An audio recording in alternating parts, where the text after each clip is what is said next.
Bum, ba, bum, bum, ba, ba, ba, ba, ba, ba. We're Welcome. back. Bum, ba, bum, bum, ba, ba, ba, ba, ba, ba. We're Welcome back. to the Zoom call. We're back. The We're Zoom back call. to Zoom calls. I know. Yeah. You guys want to say something embarrassing? No. Yes. I'm like an old man now. Oh man. I thought those were just What is that? bowling. The tractor? I Too much time driving your I tractor? thought those were for bowling. I was jacking support. yesterday. You were what? Oh, Bought a jackhammer. Oh yeah. oh really?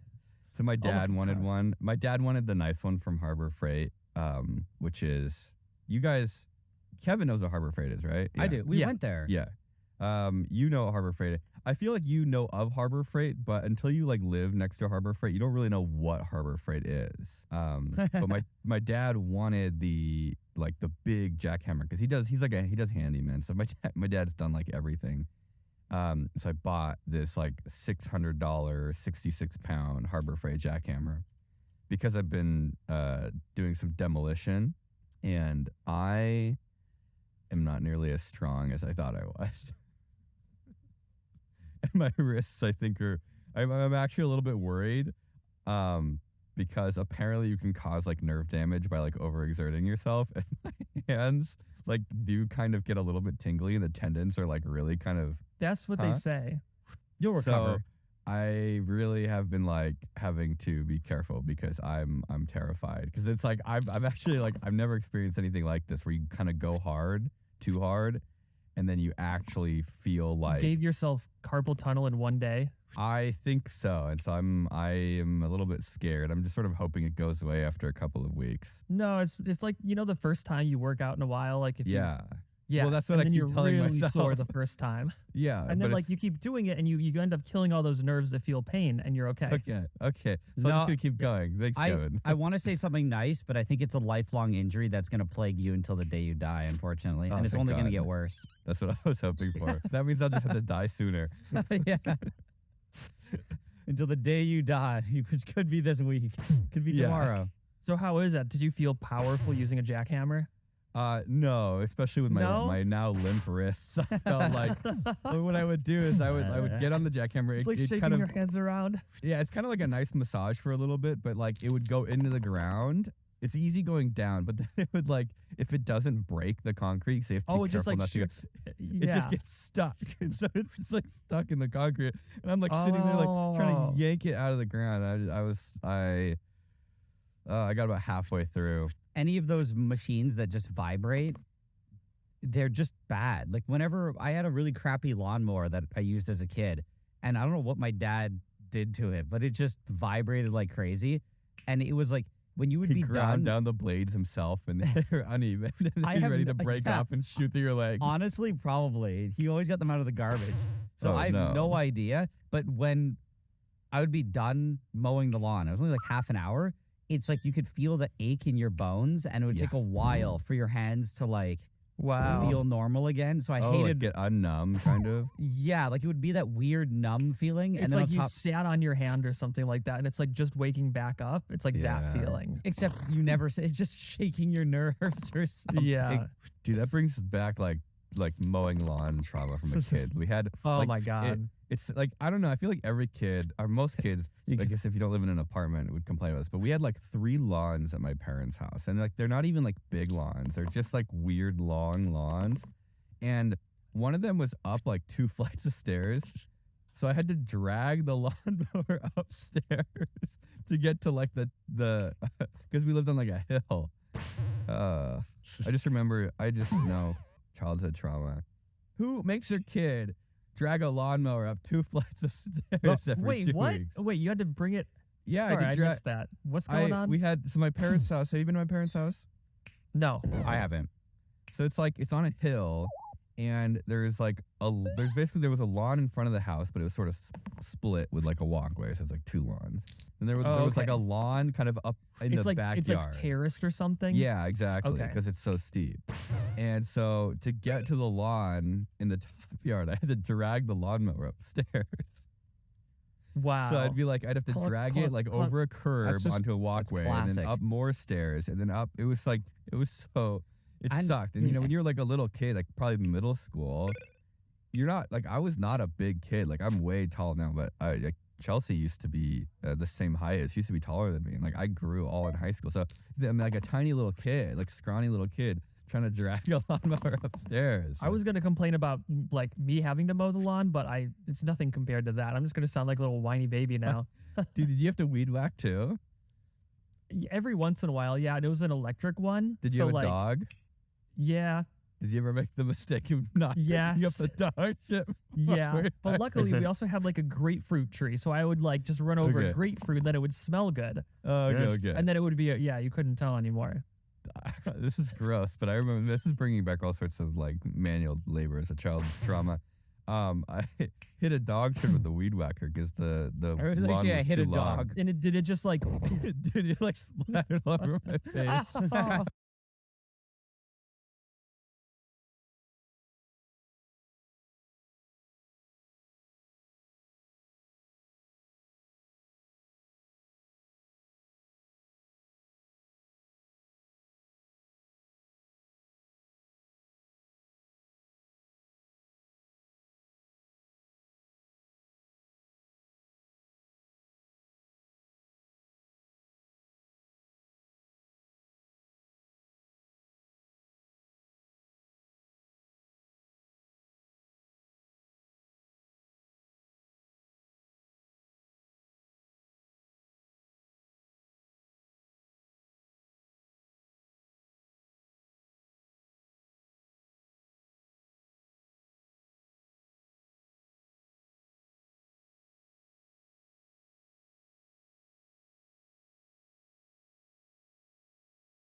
It was so bad.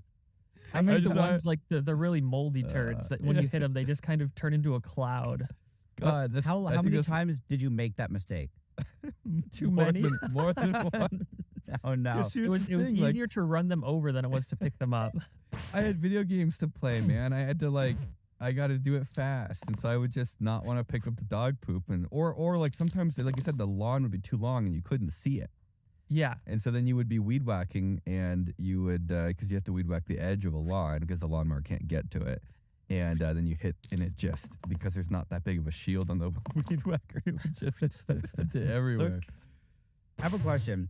Why is it that Yeah, I feel like it's a thing? Like if you're like, how old were you when you were mowing the lawn? 10, Yeah, so- 11. That's pretty young. No, I was like yeah. 11. So it's like, why is it that a lot of people, like if you wanted to use like a saw or a drill, they'd be like, no, that's dangerous. But you need to go use the lawnmower. You want to know? I have an answer. Why? Because the It's lawnmower. because it's very capitalistic, right? Where the parents Get don't want to something mow out the of it. lawn, and they don't want to pay somebody to mow the Yeah. lawn, and so it's worth subjecting their child to the danger of mowing the lawn. I mean, But if there's you want to no- use the drill, yeah. they're like, there's no benefit to the parent, and so they're Yeah, like, no, don't use the drill, it's dangerous. good point. I did it when I was like 14 to 18. Because before that, Oh, we had a man. lawn service. And they canceled it. Yeah, well, we moved, and then they're just like, "This Mm. is your job now." God. And then I think I did such. They had me do that with the pool too, but I did such a bad job. Like it turned green every other week, Good. so they had to hire somebody. Yeah, that's good. Good. That's a lesson to any of the children who are watching this. Do a really Yes. bad job at the chore, and they won't ask you to do it again. You gotta do Yeah. like a really bad job. Like a really bad, like so Like- bad that they think there might be something wrong with you. yeah. But you have to make it Yeah. look like you tried. You really did Yes, try. you tried really hard. You did really bad, and then you'll never have to do it again. I don't So know. when Might you have to go to like beat you. special school, or they might hire Like you try- to- military try school. edging No, up, they might like, hire like It's military parameters. school.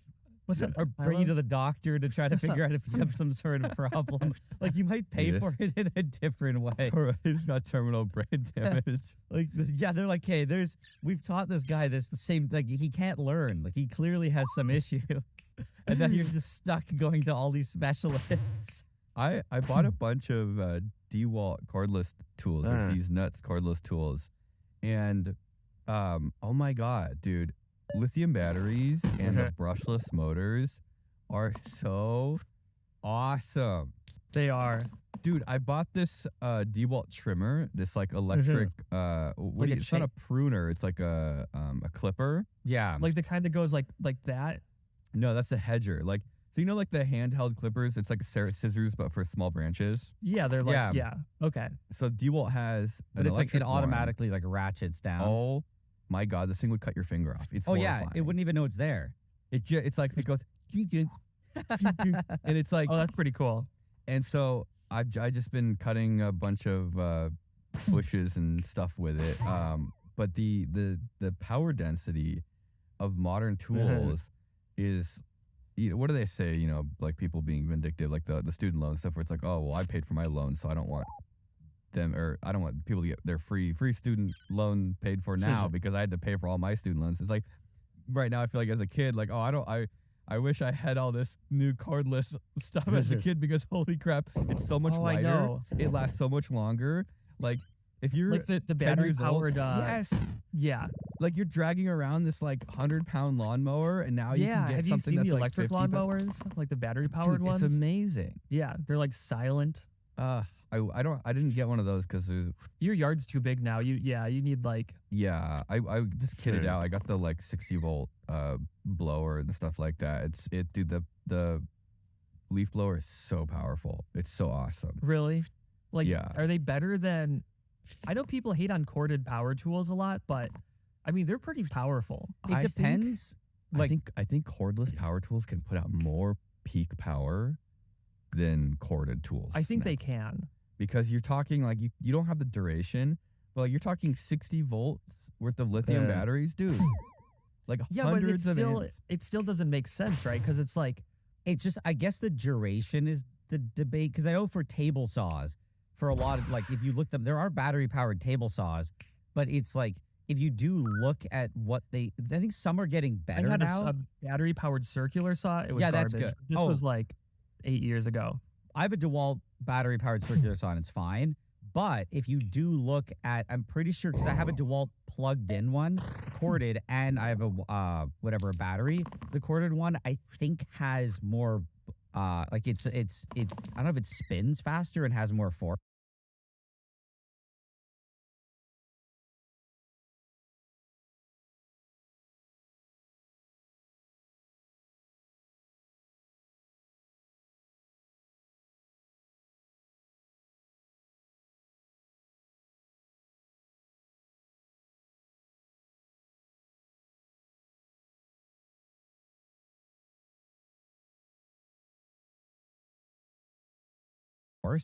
So it's like Yeah. I got it because I had to do I think the blade is a bit bigger too. I could be wrong, but I think that it allows for a bigger blade.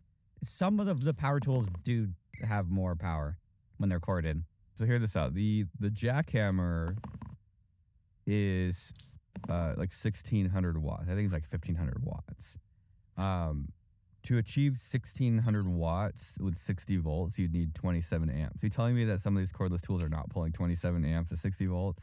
I think the cordless tools are pulling like More. a lot. Maybe. Well, I've got like a 24 volt drill. So that means it would have to be pulling like, 5 times the amount of amps to do the same power as a like plug-in drill. Like I said, I think it just depends because I was also looking at like corded versus battery. I think it has to do with like the shovels. torquiness of like the different types of motors. Yeah.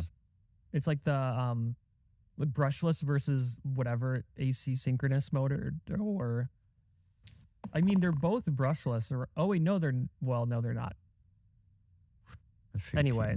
Yeah, I think I'm looking at like one guy who just says about like the corded versus battery just DeWalt table saw, and it seems to be I think he's like he doesn't notice a difference. It's just how long it lasts for. Yeah. So like a lot of people on job sites just bring multiple batteries and then plug the battery charger in the you wall. would start to really notice a difference like with this jackhammer. I've got a like 100-foot like 12 gauge extension cord or something, and even that it like the light that's attached to the extension cord also just dims every time you turn it on. Like there's just Oh yeah. the amount like wall power is super powerful, but the amount of like load on the conductor is so high that like you can't get the power to where you want it to be. Yeah, like voltage drop in the extension cord kind of brings it down. Yeah, I think that's probably the biggest problem with corded power tools. Yeah, I mean I've just been doing demolition and it sucks. It really sucks. It And does. I have some guys coming on Monday or next week, but it's like raining like hell here. It's been such a disaster, dude. It's so muddy. Oh I yeah, had a isn't guy- there a crazy rainstorm going on right now? Like 6 inches Yeah. of rain this week. Today in is California. like yesterday and today are like the dry days, and then it's supposed to start tonight, I think, again. I'm a little worried. I bought the tractor and posted a second channel video about the tractor, and people asking why I bought the tractor. I don't know. I just bought a tractor. So I went and bought like 2 diesel canisters. So I've got like 10 gallons of diesel plus the tractor's full of diesel just in case it does get really bad. Then I can charge people $20 to pull them out of the mud. You could build up a little dam around your house if it starts Yes, flooding dig a moat. or like dig falling down the side of the mountain. trench a channel. Yeah, a moat. Yeah. I You bought could have a lazy river around your house, man. a raging river. Okay, so like something interesting that you don't really realize because it's not super frequent that you experience it, but diesel cans versus gas cans, right? Like how do you carry diesel versus gas? Do you know? I mean, what is it? A different type of plastic? No, they make yellow cans. Yeah. Oh yeah, I knew that. Yeah. And then the so blue cans are kerosene, I think. I didn't know that. No, I just Yeah. knew that. So all I know is that when I was working at one of my first jobs, they had a bunch of gas cans, and the pressure washer I was using needed more gas, and so I put more gas in it, but then it wasn't running. Oh. And so they had written really poorly in Sharpie on the side of the gas can diesel, but it was like diesel, like gas is like a solvent, right? Like it'll just like eat Sharpie, right? Yeah. So yeah, then they called me stupid, and I was like, what do you mean I'm stupid? I'm not putting diesel in a red gas can with a Sharpie that's just like completely eroded by That's what the old trick. You have to you write the Sharpie and then you slap packing tape over it. to cover it. Oh no, Kevin! At least you can read it and it's on the handle. That's actually a much better place to put it.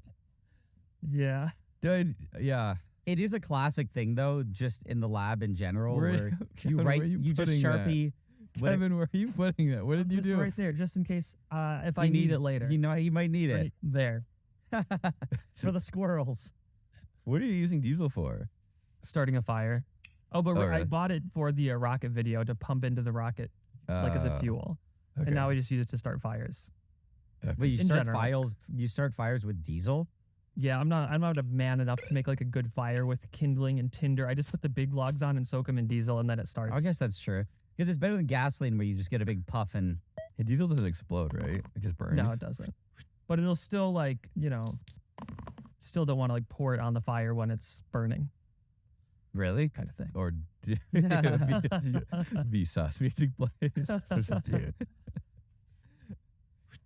Oh yeah, I have that, but I got to figure out a better way to mount it.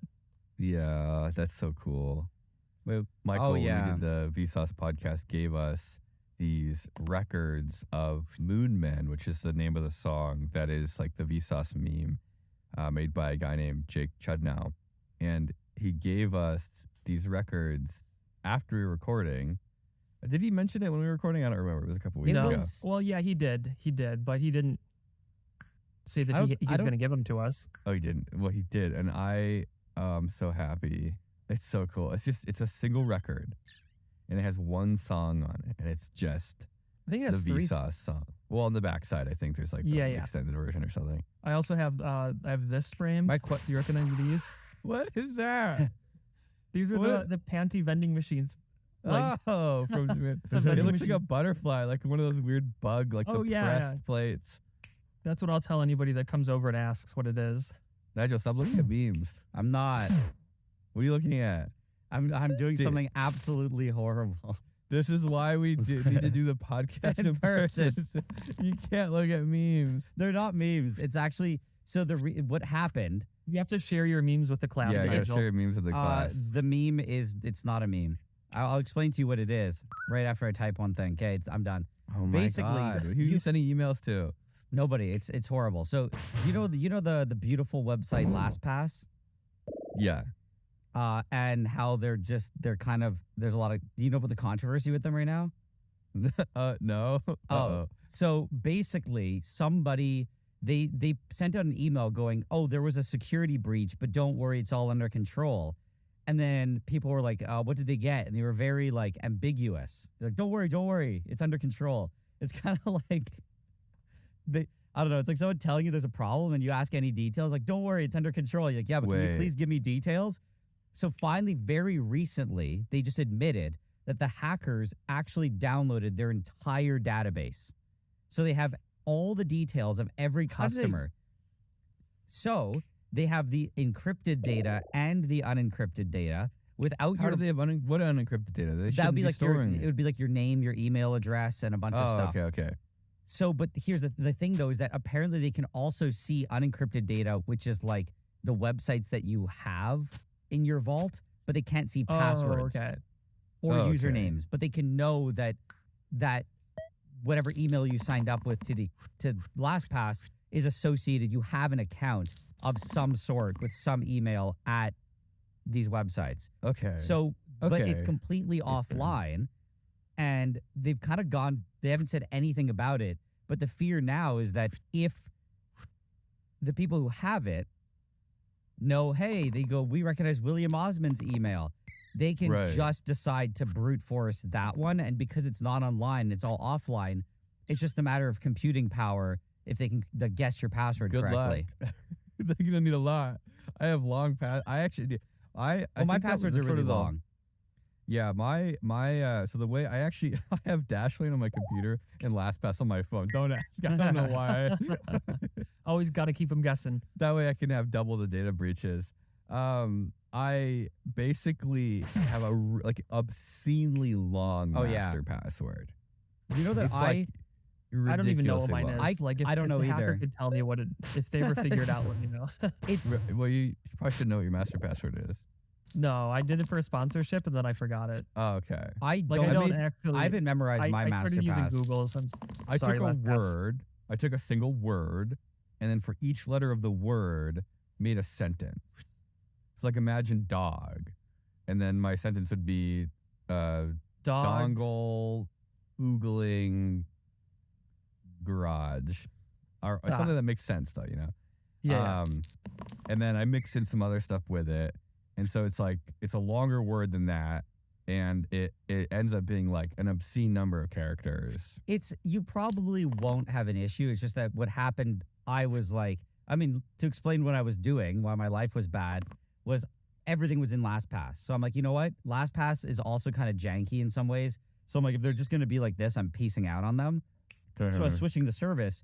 But in theory, like the vault that I had with them, all the passwords are there. So I was like, I have to change all. I'm just going to change all my passwords. But I have I think actually almost 400 accounts. Don't ask.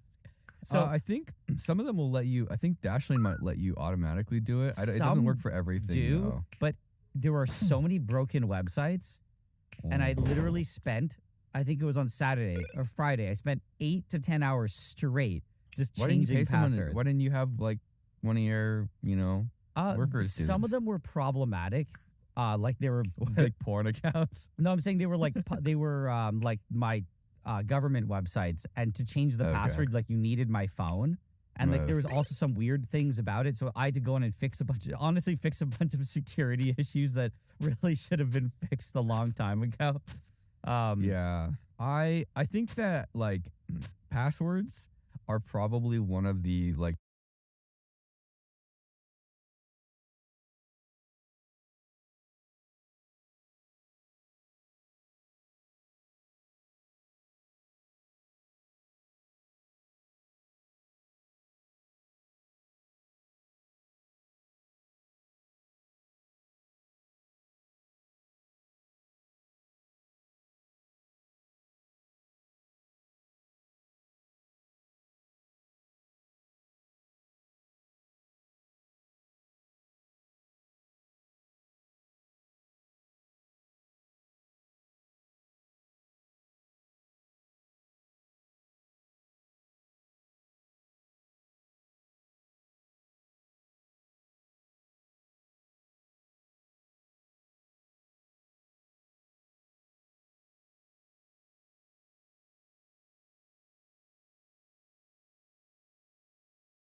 biggest jokes in existence because every sort of security measure that people take to prevent like unauthorized access to your accounts always has a way to circumnavigate. Like Yeah. there's always backdoors. Like instead What's of your just, mother's maiden name? right, instead of just ingraining into people that you need to remember your passwords and we're going to take this seriously because you can't I mean they leak them all the time on accident or on purpose, who knows, or they keep them in plain text. Oh yeah, that triggers me. Like half of the accounts that I have, because I don't pay for Dashlane, so I have like limited at like 50 passwords, and so every once in a while I'll go through and I'm like, okay, I haven't used this account in a while, and I delete it. A cheap ass instead of paying $2 a month. I probably should just pay for it because it's caused me problems at this point. But we I will basically, God, what was I saying? It was about the password security. Like I will use the back door to get into some of my accounts, if that makes any sense. Like you make an account, they make you make a password, and I never plan on using that password again. I will only reset password every time I enter the account when I do it every 6 months. Yeah. Right? Why? Why is that a viable alternative to just remembering the password? It's insane, right? I Like, don't why know. not the login process be via email? I mean, I'm not that's- saying it should be. I'm just There's saying a it's lot so of stupid. websites that kind of do that already, and I hate it.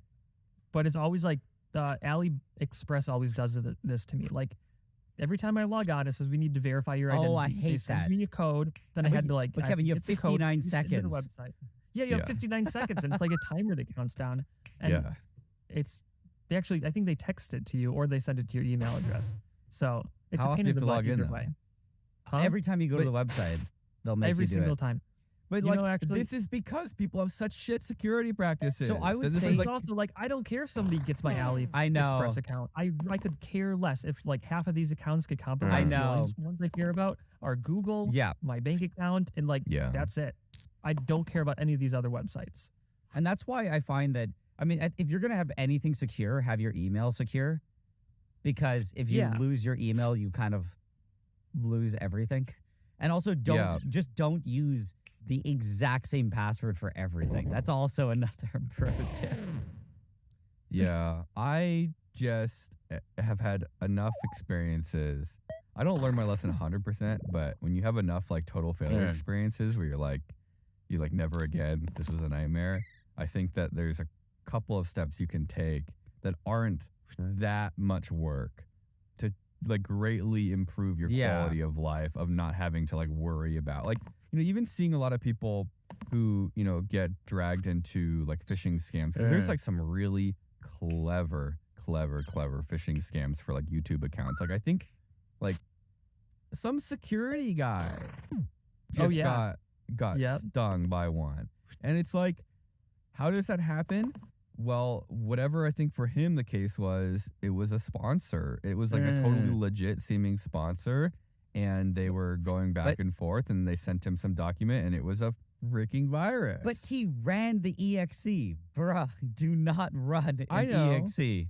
But When maybe he you didn't ran, realize there was it. an EXE They said involved and- they named it as a PDF, and I think they changed the icon to a PDF, but it wasn't Yeah. EXE. And I'm like, that's the first thing I'll check. Like, I don't care Yeah, who it's but- from. If Yeah, that's I don't trust dastardly, anybody, though. no matter You can't- what. You really can't fault him on that because that's like some actual like evil. Because do you know that Windows by default hides extensions? Why? Why? It's ugly. I don't know. It's gross. Ew, ickies. Like Icky show file me names. I want to see what's it associated with. Yeah, I Don't always just, activate it. So I don't know. I think that like for me, I have hardware keys. So a couple people Yeah. have them. I have like, I have one, someone else has one. They've got like a security deposit box. You have to plug the key into the computer when you log in. I mean, it does prevent, like, basically with a hardware key, it means someone has to physically rob you. They have to physically steal my account. And if Come someone's at me, willing to bro. do that, you're screwed. Because They it's deserve like, it at that point. well, What do they call it? The it's like you can have the $5 best, rent attack. well, you can have the best Yeah. security, but if someone decides to just break into your house, steal your computer, Yeah. and it's like you're like, okay, like Yeah. there's not that much, or they just beat you and force you to open your Right. phone, and you're just like, Right. okay, The problem is like if you have it open to digital attacks, Mhm. the pool of people It's who way are gonna higher. mess with you is way Yeah. bigger. Yeah. whereas like a you targeted know, up- attack's pretty wild in person. Up until recently, if you go onto your like Google autofill data, you didn't need a password to get all of those passwords. So you could just open up Chrome on any computer and go to Oh. autofill passwords, and then just it would show you all the passwords. Yeah, that was a classic, and if you, Which is why nobody takes passwords seriously. And it's only like I think in the past year it's that because they fixed tied that. it to your account. It used to be computer based, and now it's account based. security Yeah. is such a joke. What do they say? This is the whole safety third thing. If everything is safe, nothing is safe. Like, are passwords safe? No. That's why I don't, dude. That's why you say you know your I don't even know my master password. So if someone kidnaps me and tries to beat me for it, I can't even tell them. Google tells me right now that I have 26 That's compromised totally gonna happen. passwords. Oh God, 26 compromised and 194 weak passwords. Kevin. So I'm like, I don't care so- what somebody's gonna steal my Pandora account or my No, just all you gotta do. freecycle.org. I am Gur. You just gotta 3DR pilots. So I was just gotta reading put- about like the LastPass stuff, and the danger isn't necessarily that they're gonna take those accounts. Like they were talking about it, how if you have some compromised passwords for garbage accounts, or even them just knowing what accounts you go on, they can build a profile where they create phishing scams and they can target them to you and they can make very, very, very tricky and well-made realistic scams if you're a high-profile target. If they see that you have, if they find out what your AdSense account is and that you have a YouTube account, they're like, hey, this guy might be worth putting effort into. Somebody on my business account did sign up to like a bunch of, sketchy websites. That's just like whatever. I'm like, I'm not going to confirm my email. I'll just delete it. The thing that pisses me off is when I went to go sign up for like a game, but it goes, sorry, someone already chose a username for me and it's garbage. And they go, you can't change it or you have to pay to change it. I'm like, I didn't sign up for this. What was the name? I have no idea. They're always crappy. It'd be like Goblin Monster 22. And I'm like, I don't want to. That's a pretty cool name. Yeah. I don't know what you're talking about. Some of them are just bad. Like, I was like, why? I wanted to use this email, but now I have to like pay to get my own username. You want to know something funny? What? So you remember when we were gonna do the live show? Yeah. Safety Third live show. Oh no! So there was a Somebody domain. emailed me. somebody bought. I guess we let the domain lapse, and somebody bought it, and it just redirected to like porn. No way. Yeah. I think that is description. That must be so something. I would say at one point, the Safety Third podcast channel had a video that had a link that went directly to a porn website. By the time I saw the email though and went to look, it was gone. So I guess you acted pretty quickly. I did, yeah. I was like, actually, somebody sent it to the Cat Warehouse customer support. And they're like, this is but there's something. I feel like it's happening more because I was changing all my passwords and changing services, and my brother was too. And he bought socks off a website, just like he goes as a cute cat, like whatever. He wanted to go change his password. Cat Warehouse. And he just clicks on it, and it was just a porn site. But it was a new porn site every time you click the link. And my brother's like, that's actually awesome. My brother's like, I guess I don't have to change my password. Like the names were so funny. Like the website's names were all freehookup69.com or something. Like they're just, and every time you click on it, it was just automatically generated. Yeah, it was just some random like spam website. And it happened to me too. I was trying to change a bunch of websites and someone just snagged the domain. I think that the digital experience is such a nightmare. Like you make one wrong step or get really unlucky. Like, I mean, you saw me screeching the other day about my computer. My computer just took a shit. Yeah, that happens. I've never experienced anything like as bad as this before. Like I was running my computer. It was on. I was doing things. I was in like Fusion 360 or something like that. And it just froze. It just completely locked up. So I shut it off, turn it back on, Windows logo to boot comes up, and then it blue screens. Every single time, blue screens. Hardware failure? No, like it was saying like registry error, and everything I did to fix it. What was happening was, if I reinstalled Windows on a different drive on the computer, and I tried to access the folder directly to pull my files off, and it was giving me like user access, like you don't have permission to access. Oh, it does that, and I hate it. Yeah. And so what I like the problem apparently is there's like a registry failure, like where the registry gets corrupted, and so you can't change permissions or you can't give yourself ownership of it because it's just fundamentally broken. It wouldn't let me write to the drive. It says there's no write access, and so the only thing I could do was I was in the recovery mode. I booted command prompt from recovery mode, then opened Notepad. I saw this trick, and you could try to save the Notepad document, and when you're going to save it, you get a folder, kind of like the save dialog, and you can copy and paste files from there. So I was copying, but then I just used Test Disk also, which is an amazing piece of software to scan the drive and pull files up. There was some serious corruption. I don't know what happened. It was like some cosmic rays came down and blasted my computer, but it just basically. Is your main drive a hard drive or a solid state? It's solid state. It's everything is fine, and I have network storage and everything where most of my stuff is, but like the stuff I'm actively working on is on the computer because you're not planning on it taking a shit. But that's kind of like my experience with computers in general, is that everything is good until it's bad, and then it's really bad. Like it's not just kind of bad, it's really bad. And so it's worth the little bit of extra work to try to make sure it never becomes really bad. Because trying to back out of really bad is an order of magnitude more work than putting the work up front to make it not happen. Like I was thinking now what I should do is I should like save an image to my network every single day from my computer. I mean, so, like every single day. That's what Mike backup does. I couldn't do Windows backup or anything. It has to. I would have had to do like a full image. You could get like stuff for the NAS. You have a Synology, right? Yeah. The Synology will do it. I can do a full image backup, so it backs up the entire like 2 terabyte hard drive. Everything. Yeah, okay, I should do that. What is it called? Is it Synology? If you go in like if you log on to the NAS and you go onto like the utilities, it's in there. Just search for backup. I think it's something backup for business, and it just saves everything. So and then I have to install something on the PC as well? I think you just have to give it access to the computer. Yeah. Okay. Like share access. Okay. Yeah, I should do that, because then what you do is you just completely overwrite the current disk image, and then you've got your computer back to before the registry failure. Yeah. I would do this too, though, like, because I've been messing around with computers since I was probably like 10, when they were significantly worse, where it was really common for just driver errors, things to crash, and you're just dead.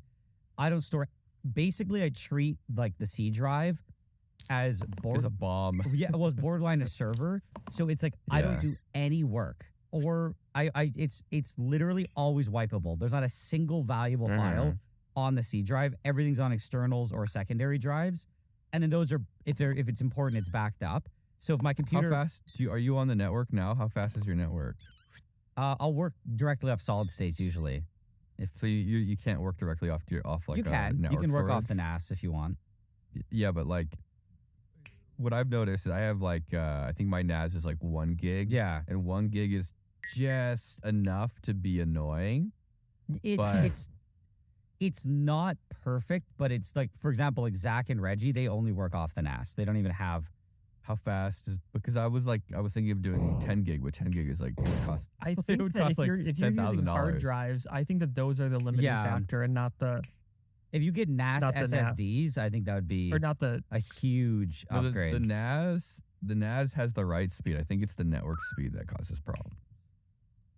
Because you can edit off a hard drive on your computer. The problem is if you get a NAS drive, they're all 5,400 RPMs.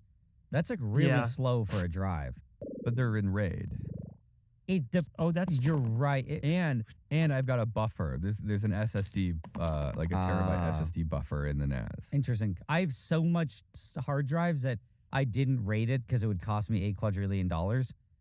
I spent like $2,500, and honestly, I think that was probably the best $2,500 I've ever spent. And for 40 terabytes with 10 redundant, so it's 30 terabytes. Did you buy NAS drives or just regular drives? About server drives. Okay. 10 terabyte server drives, and I bought 2 extra.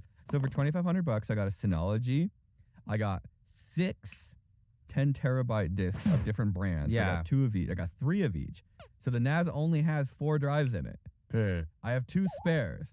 So when it shits out, because I only have 1 redundant, I can just throw a new one in immediately. Like the whole thing is just there. It's very good. This is what I'm talking about. Like the day that RAID shits out, one of those discs shits out, is going to be panic trying to find another drive, right? So I just spent the extra $1,000. You're going to feel so good that you set up a RAID configuration. It's just like, how much money is the data on that NAS worth to me? It's a lot more than the cost of 2 extra hard drives. I don't have. So I spent $300 for recovering that SD card from Florida. I just want to say, hard drives can write faster than one gigabit. Oh, really? Okay. It's like 100 to 150 megabytes. Is what a hard drive can do. So it's like, but that's about the same thing then. Faster. Yeah, it's like basically but that's one hard drive. Yeah, and if you're RAID, then you're faster. So like just reading information is going to completely saturate your 1 gig connection. That's exactly. And you're mostly just reading. But in practice, I don't think you could ever get that full. Like, if you copy files from your SD card to your hard drive, it's going to be like 40 megabytes per second. If it's like a disk drive. Yeah, I don't know. I'm so like, I have so many other things to do than deal. Like, I've spent days, maybe weeks of my life doing this, like dealing with the aftermath of computers taking a shit. Oh, Like, yeah. this is probably anything I know about computers is just being a kid in middle school trying to deal with, some virus you downloaded on accident by trying to download something you shouldn't have been downloading. I would just never do anything valuable on the C drive. Like I was saying that I would be late for this podcast. That's easier said than No, but done. I said I was going to be late for this podcast because I reformatted my computer today. I started it at 2, and by 2:45 it was all done. There's nothing on it. Everything's on external. Right. So I didn't reformat it in 2 years because I was lazy.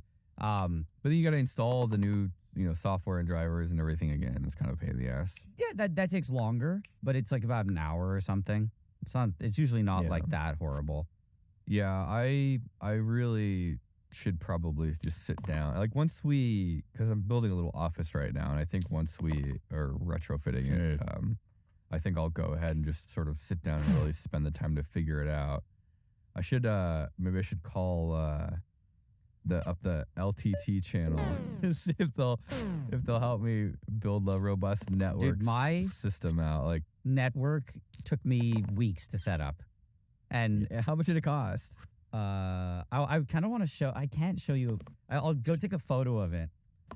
Okay. Okay. No, it's this is part of it's actually diseased. I'm looking right at now. Ubiquity stuff. Oh, it's Ubiquity. To set up That's like what I a have. 10 gig Ubiquity network, like to I did run not into buy a their couple Switch. computers. I'll be back in 1 second. You didn't? No. It's so expensive to hit these high speeds. The hardware is so expensive. Like even the router I have right now is like $600. So I could get the 2 gigs directly into my computer. Because even the stock router for this fiber connection couldn't do it. It's only 1 gig. It's 1 gig out. Yeah, I know, because I got that. The same thing, the Frontier 2 gig, but then the router, it can really only 1 support. gig. 1 gig. Because they do it through coax, right? Yeah. So I had to run Ethernet to the box. But then even to get a router to have a... I'm not even able to tell what's that going is on. so shit, Nigel. I can't see it at all. What is it? I can kind So of see that, all is it a that, server that's rack? the server box. You can't see anything because it's out of focus. 1 second. Okay, that's Okay. much better. Oh, you have a whole little a whole like, cabinet. yeah, rack. Nice rack, Nigel. You They gotta always blur got a that out though. I rack. have passwords on Nigel's that. showing us a picture. You're all zoomed in. That's Actually, don't okay. leave it like this. I'll just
be blurry for the rest of it.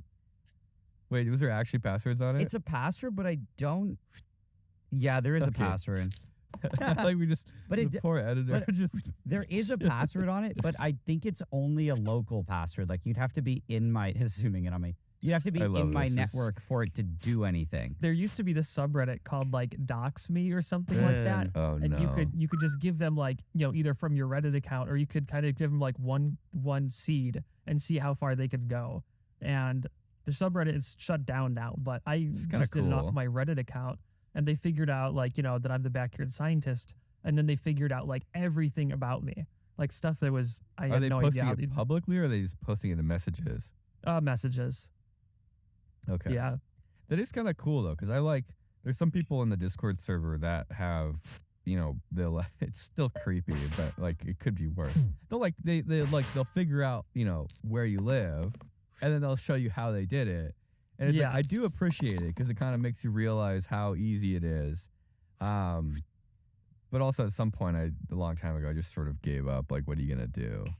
On Google, somebody like set my house. You know how you could like set businesses and places? Oh no! Yes. Oh no! They That's figured out my address evil. and they said backyard scientist house. And if you just typed that in, it would like autofill and then you could find it. I hate that. I feel like it's hard to describe to people how uncomfortable it is to have a bunch of people trying to figure out where you live. I know. Like, I got something in the mail one time and I was just like, I have a P.O. box explicitly for stuff like this. And I was like freaking out, like, who sent this to me? Like, what is and then I realized later on that it was a friend that had sent it. They just didn't say anything. Cause it was like an AliExpress, like a cat toy. Just receive the Yeah. gift and enjoy it. I did enjoy it. It was for Jimmy. It was like one of those electric like flopping fishes. And it turns out it was a friend. It was David that had bought it, and he just didn't say anything. And so It is pretty creepy. And then like I feel like if that happens, you also like you definitely don't want to publicly ask because then you're giving recognition. So you kind of just have to like personally reach out to people. I remember Simone years ago. She said that someone like hand delivered a package to Really? her place she was living at, and she had a PO box, and they didn't even ship it. They literally Huh. dropped it off. And like what a it's not a power move, but it's like a creep power move of like, Yeah. I know where you live. Here's Yeah. something. Like, way to take a wholesome gesture and make it super creepy. Like, there's no reason to show up. Well, there is a reason. Yeah. I don't know what it is, but it's To be creepy. I've got a couple right here. a couple. So Why? I just got one from I made this induction heater video on like how to make an induction heater. I And the saw it, guy yeah. wanted more information and like I didn't see his messages. Like I guess he sent me messages on Instagram or something. I never responded. So he found my house, he found my address and wrote me a letter. And I'm like, okay, well, I guess I should probably respond to him in case he decides to kill me. No. So I found his email that he sent me and I responded on through the email. And then I got another one from some kid. Editor, can you blur everything out except for his name on the address? The return address right here. It says, what does it say? I can't read it. A guy It says who a guy who made the AIME. It's like a math test, like a Yeah. placement test. He didn't even want to put his own name No, on the he letter. didn't put his own name on it. And then he's He doesn't want you to know who he is, but he's Yes. absolutely So, okay Kevin, what you need to violating do- your Yes, I think privacy. what you need to Exactly. do is he find won't out. put his name. You find out where he is. You find out where he lives, and send him a letter. Well, And he like, had his return address Oh, out there, okay. just not his name. So I That's don't know. so funny. That's yeah, so send one funny. back and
put it as say a guy who knows where you live.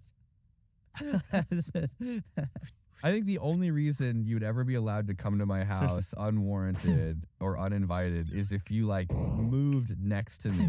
That's probably the only time I'd be okay with it. It's like if you were willing to go through the effort to move right next to me, like just down the street, then it maybe would be okay. The thing that I find interesting though is I mean, if the guy made the whole effort to move there, that'd be weird. But it's like if he happened to be in the neighborhood, let's say he just went, oh, hey, Will lives here.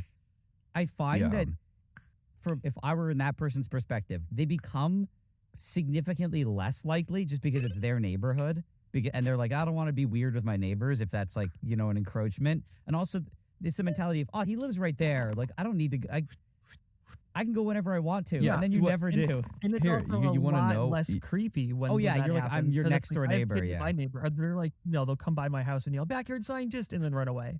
You know what will happen if you do that? You will realize that I'm just a normal dude and not nearly as exciting as you thought I know, I'm was like out going there to be. weed whacking, and they're like, And you're just like I had a friend that I used to work with, my old boss. His son helped us with the cat certificates, like boxing them up. And he's like a really big fan. He watches like, you know, he's a fan basically of all of us and Alan and Jake Laser. And so he's like super excited to help do this and just hang out. And that's what he said to me. He's like, you're kind of just like one of my dad's friends. You know, just like a normal guy. I'm like, what do you expect? Like, It's if I was full crackhead, you know, every minute of the day, everybody would hate me. I mean, it is this weird thing where it's like, I've had it before where like you bump into somebody, like let's say it's like a grocery store, and the person's like, that's crazy that you just like go to the grocery store too. I'm like, where Yeah, all right, starve to death. Where else do I get food? Like, I think I don't. Well, I it's thought like, you get 7-Eleven, you get the hot but dog. yeah, exactly. But it's like, but what do you think? It's like, what? The moment you have any public notoriety, you have to buy a food service, and you don't leave your house. Like, you stay in your house, you don't leave, and like services are just red. Like, you just are completely insulated from society. Like, it makes zero sense. And like the thing too is like, no matter who you are, regardless of like your status, I mean, unless I guess you're like the president or something, it's like you still have to go and get your license renewed, like in person. Like there's still like fundamental Yeah. things that you can't Yeah. even send a service. You probably could if you're really. You got to go to the dentist in person. Yeah, like you have to. There's no way the dentist is coming to you. Well, it's like if you have any medical procedure, you just have to go to the Sure. hospital. It's like you can't just be like, oh no, Yeah. doctors, build an. Oh, I mean, you probably could if you're rich enough. build an Build the ER on me. water in my house. It's just like you Oh, fundamentally cannot just disconnect from society. And I'm like, I wouldn't want to live a life where I just, you know, aren't just I like went a to the steel regular yard guy. the other day, building a forklift adapter. I'm almost done. Dude, I spent like a day. Dude, arc welding. Have you ever arc welded I before? want to. It takes so long. Holy shit. yeah. Dude, Wait, I want to. You have to weld, and you have to chip the slag off because that flux forms like the Yeah. protective barrier over it. Wait, you have are you like stick welding? I'm stick welding, yeah. Oh, I'm like, cause stick welding is like really good I'm for. trash at it. Yeah. And I hate it. I'm not good at it, but I can do it. I took a class in community college, and so I've got like a few dozens of hours maybe of just running beats. Oh, straight down. really? Yeah, I can do flat stick weld for days. Like if you give me do like a one rip stick weld, I can do it really well. But if you want me to start doing anything fancier or like So vertical are you or having to whatnot, like build up this weld? Like, yeah, so I'm like fillet? really, really, really, really building up. But you have to clean the shit out of it, and I think you don't want to use abrasive stuff. So you don't want to use like a grinding disc to clean Like them acid? because No. it will like embed yeah. particles in it, and then when you weld over it, it causes problems. And I was like trying to figure, I'm like, why am I getting it? Like, why is it so pitted? Why am I getting these like, you know, when it like bubbles, it like creates these like almost Yeah. a lava rock looking Yes, welds. yeah, it's like metal foam. And I was like, I think I remember that you're not supposed to use abrasive, so I switched to a wire wheel. Which, holy shit, dude, wire wheels are horrible. They're like, Well, they just- there's little metal Yeah. wires stuck in everything because they Yeah, just like break in your off. clothes. Oh my And if god! you put like, your hand that next to is it, they probably can stick into you. Yes, that's the What- poster child for PPE. Like where if Yes. you're using if you're using anything that spins, if you're in the garage, if you wake up in the morning, put safety goggles on for Christ's sake. Especially with the wire wheel. Yeah. One time I was using one and like I was all done Sure. and I went to go take off my jacket. It Yes, was like stuck to my completely skin. embedded. Yeah. And I had like a wires embedded into my skin and hooked onto the jacket. Yup. And it was like a half inch in my skin. Yup. It's bad. Anyways, I was at the steel yard. I was buying the scrap steel, and a kid recognized me and came up to me at the steel yard. Nice. Which I thought was really weird because there was like nobody at the steel yard. It's just like an industrial place. Nice. But- Did he give you any discounts on your steel? No, he was looking for steel too. I don't know what he Oh, was doing. okay. Him and his mom were there, and they're like, "Where's the scrap stuff?" And I was like, "Oh, I think it's just on the shelves over there. That's where I've been taking it from." And you just weigh it on the scale and then tell them how much you have. Oh, But- really? They do it all by pound. Like, Yeah, by the pound. That's yeah. nice. It's super cheap too. But Yeah. no, I just want to show you something before I Anyways. forget. Kevin, I bought this. I feel like you'd appreciate it. oh, you bought one of those. It's pretty fun. That's cool. Is that like the one that we saw at Alan's house? Well, this one's more continuous, so you can like. Oop, wait. Oh yeah, his was like bop bop bop. how does it I how would does love it to. ground itself? I have no idea how any of this works. I'd like to get a fly with that. It's funny because if you put it at a Like certain a rate, you fly can't, on the wall. Just you can't see it properly Fly. on the camera. The 30 FPS. No, I can see it. I guess maybe But, oh yeah, it is. It's probably fading in and missing out. every other. it's kind of funny. Wow. I'm You not brave enough buy- to touch it yet. You were like a sucker for those like as seen on TV things or As seen in Alan's house. as seen in Alan's house. That's sweet though. Like you know how stoked little 8-year-old Nigel would be. Dude, I'm Holy you can't- shit. I like you it can't now. buy one of those because then you'll never make one. You gotta like you need that motivation to like try to figure out how to build No. it as a kid. No, I figured out that people can make things way better than What's I can. funny is Because they spend their whole life doing what is it. funny like, though? could I do the it? case is- Yes. Could I get it? Make Well, you Look at the literally case. built small? the Tesla car in your garage. It's 3D Yeah, printed, but I could never which I think is cool. make it look nice like that. I don't know who made it. Oh, it's a yeah, 3D it's a printed 3D case? printed case. But that is a good question. What is like the ground situation? Where does it? Is it I mean, it's just plugged going into the because- wall, Oh, okay. but it's an Can it ungrounded run on battery? plug. Because the power Well, supply. the neutral will act as a, Yeah, that's true. My- but it has a Mm. transformer in there. Look, man, I pull the trigger, it makes electricity, and I'm good with that. 'cause Maybe that's- it's you're like literally just pumping charge into the I know. air, and so if it makes its way back to ground, it's doing it through the air. maybe because it's super high frequency. I think that those are like, you know, multi megahertz. That the ground is just a suggestion. I don't know. Like it kind of capacitively couples. But if you're pushing charge ground. this way, where there's like an opposite where the charge is missing, right? So like if it was battery powered and you're just shoving electrons out, but that one's not battery powered. Could it be battery powered? I or would bought the one that not Alan work? has where you just pull the trigger and it's just battery powered.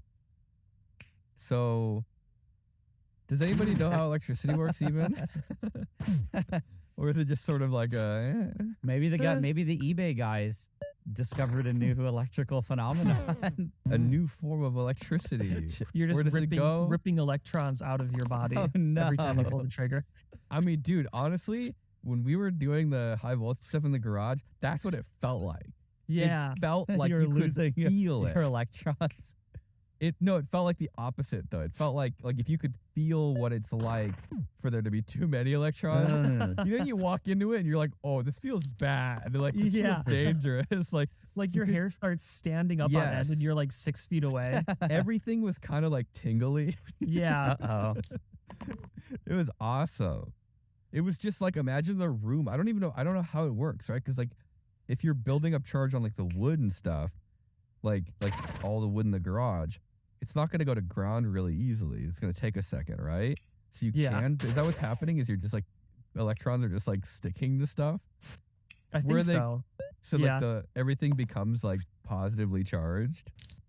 I'm trying to think of how that works because don't like know. is it actually electrons that are moving through the air like that? Yeah, I think it has to be. Or is it just setting up like a big electric field and it's kind of like a giant like magnet type thing? I couldn't even begin to make an educated guess. I feel like I know how electricity works, but that's like not even like, that's like something totally different at that point. Like that's just some witchcraft going on. High voltage is horrible, dude. I feel like the rules completely change once you like switch over to high voltage or high frequency. Like nothing makes sense anymore traditionally. Like, all right, what games did you said you had a game for an extra. What did you want to do? Oh, I don't know. Should we do it now or should we save it for more people? It's kind of just like me quizzing you guys. We could do Q&A then. Everybody seems to like we do the Q&As and then we get nicknames for people like Detergent Guy. He changed his name to Detergent Guy. Yeah, I saw that. I love how active the Discord server is because like mine, there's like a private William Osmond one and a public one. I don't go in the public one. I actually don't really understand Discord. I feel like if I was a teenager, I think I would kind of understand Discord, but I use Discord more like a group message. And so servers that have more than like 10 people in it sort of start to become just like, I don't really want anything to do with it. Like it becomes its own community type thing. Yeah, it's too much. Like it's way, you have to sort of be terminally online to understand what's going on. So maybe if that's what Discord is you have to be terminally online, then I don't know. No, it's a different type of online. Which is also, it doesn't work well like in other types of online because people just think you're an idiot. Yeah. Anyways, if you want to be an idiot, you can support us on Patreon. Yeah. You get access to our exclusive Safety Third Discord server. It's very active. I'm constantly abusing it. The other day, they're constantly abusing us. They're abusing us. I asked everyone if it was asbestos that I was tearing into, and they all said yes. Got it tested. Turns out it was not asbestos, but in the bedroom that tested positive for asbestos. Oh, really? Yeah. So it's only a couple square feet though. It's around the furnace and in the closet. I think the whole ceiling used to be asbestos popcorn. You know, when you look at the popcorn and you're like, it's this kind of like poop brown color. Like it looks really old, and you look at it and you're like, that's asbestos. Yeah, but asbestos is fine. Oh yeah, you can like. Yeah, I took one look at it and I was like, if someone had put a gun to my head right now and I had to say if that was asbestos or not, I'd probably say. So my question though, and I looked it up briefly and I didn't see an answer. Just paint it. That's what I would. What is the dose to like fatality rate? Like it's usually like decent amount over a long period of time, right? I talked to Alan about this because he did a pretty deep dive because his old apartment was made out of asbestos. You need to have a pretty large exposure for a pretty long time. Yeah, usually. But you also need to be below a certain age. Because once you hit 40, you're going to die of something else first. Interesting. Oh, really? Sense. Yeah. Like the time it takes for the cancer to start. The time it's like 20-something years usually. 20-ish. Yeah. So if you're like, if you're 40 and you're exposed to it, your chances, I think, are much lower. Like, I'm not a scientist in this regard, but from the research that we've done, like, the older you are, the lower the risk because of the time it takes to develop into full. We can all start smoking at 70, right? Is that what you're saying? Yes. Yeah. I mean, yeah, basically, you can do any, like, the older you get, the more dangerous stuff you can do because you're gonna die. Like, if you're on your deathbed, then your body can't repair the damage as good. So you're just kind of like, but things then you smoke one cigarette when you're 80 turbo and it's like cancer. No, Kevin, cancer. It still takes time to develop cancer, but you'll be dying quicker, which actually reduces your likelihood of getting cancer. But statistically, it's basically impossible to get cancer from smoking cigarettes if you're on your deathbed. Yeah. Anyways, if you want to support us, you go to Patreon. See their Patreon links in the description. We got lots of tiers. The first tier, you get access to the Discord server. The second tier, I think you get a Polaroid every 3 months of one of us, and people seem to enjoy those. I don't understand, but they do. So, I enjoy taking them. Yeah, it is actually kind of fun. Plus, it's an excuse to just buy like 1,000 Polaroids at a time. Just buy them in bulk. Walmart's the cheapest place to buy those, by the way. Which I thought was kind of funny. I think we found that out. You can't even buy them from like direct. You have to, but we're probably buying enough that we could buy them direct. I think Walmart is, for whatever reason, they just stock the most of the disposable stuff. Nice, Kevin. My name, Kevin. I actually don't notice a Somebody in the difference. Discord server make an emoji Kevin, of wait, keep- this version of Pull Kevin. it further and away. make I want to it- see your eyes get even smaller, and keep going. look directly into the camera lens.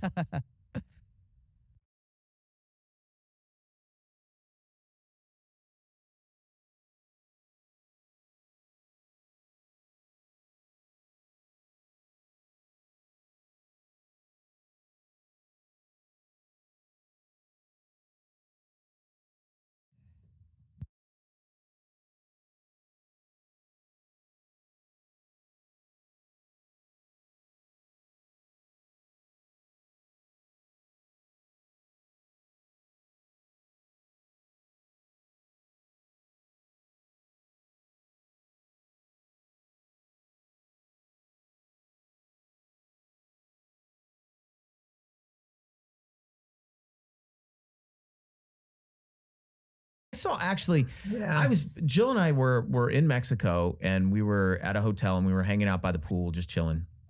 And there was some like wedding party that was there, and there was one morning where, it was like a group of people in their 30s, and this one girl pushed her girlfriend into the pool. She was fully clothed, and I was like, oh, this will be interesting. I wonder how she's gonna react. She just laughed. Yeah. She laughed, and she just was like, well, I guess this is a swimming dress now. And everybody else laughed. And then she just kept swimming. Yeah. And I was like, man, I wish I could be that person. Well, you gotta know I'd the be audience. furious. I know, but you gotta know the audience. I know I would never do that to you, but I have like 4 friends I would do that to. Our friend Matt Manick, for example, right? yeah. Like you could throw him into the middle of the ocean off of a cruise liner, and he would think it was funny, right? And I know that I would not ever do that to you because you wouldn't find it funny. But This morning, I knew for a fact that Charlie would find it funny, and you, I thought 50-50. It's a 50-50 chance, yeah. 50-50. Well, this is the problem with comedy, right? This is not all jokes are for everybody, and there's a lot of. There might be people out there that can never find parking that are finding this conversation really upsetting. Oh, yeah. Because Oh, they're yeah. like, I'm that person. For most of us, parking is very difficult. And you motherfuckers have a garage with just parks galore, and you think it's fun to park your car however you want. You're not being sensitive to me. Well, There- now there by the are way, plenty of spots Now, in that garage, I think. yeah, but they're not. They're bad spots. They're not good spots. So that's part of it too. But also, like, so now because I'm like, I'm not going to have somebody jammed in next to me. So I just took up 2 spots. I took up 2 spots too. I was like, All right, okay. yeah. It happens. Well, this actually has everything to do with this crazy thing that happened last night. And I wanted to bring it up to you because I was thinking, wow, this is kind of falls in line. That's quite a buildup. Yeah, exactly. With like this parking thing that is like so stupid, but also, but it's something like people have to deal with it on an everyday basis. And I don't know if I did the right thing, but I want to get counsel. I want to hear everybody's point of view. I would love to hear Megan's point of view as well, because I want to figure out how I can move forward should a something like this happen again. I will say it was the closest that I came to a physical fist fight in 10 years. Okay. I'm so excited Okay. about this. All right, This let's happened. get into it. Wow. We were milliseconds Wait, away. when did this happen? Sorry. Last night. Last night. Okay. Okay. Okay. So It's you and Caitlin.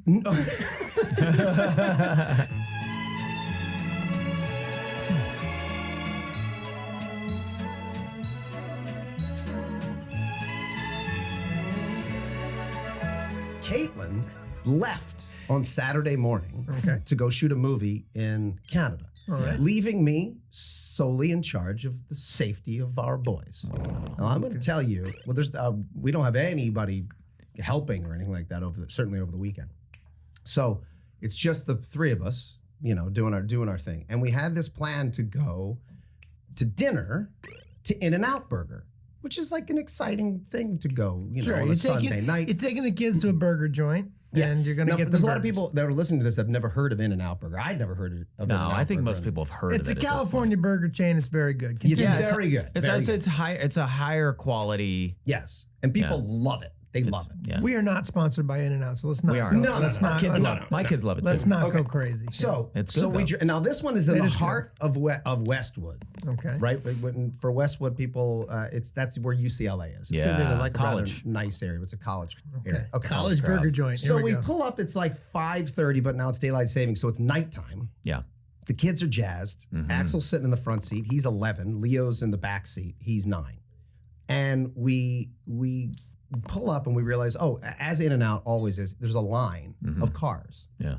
And so the way that it's set up is that you have to go around the block, basically. So I see that there's a line of cars. I'm like, kids have been looking forward to it all day. We're just going to sit. Gotta I'm like, do it. guys, you want to sit in the line? They said yes.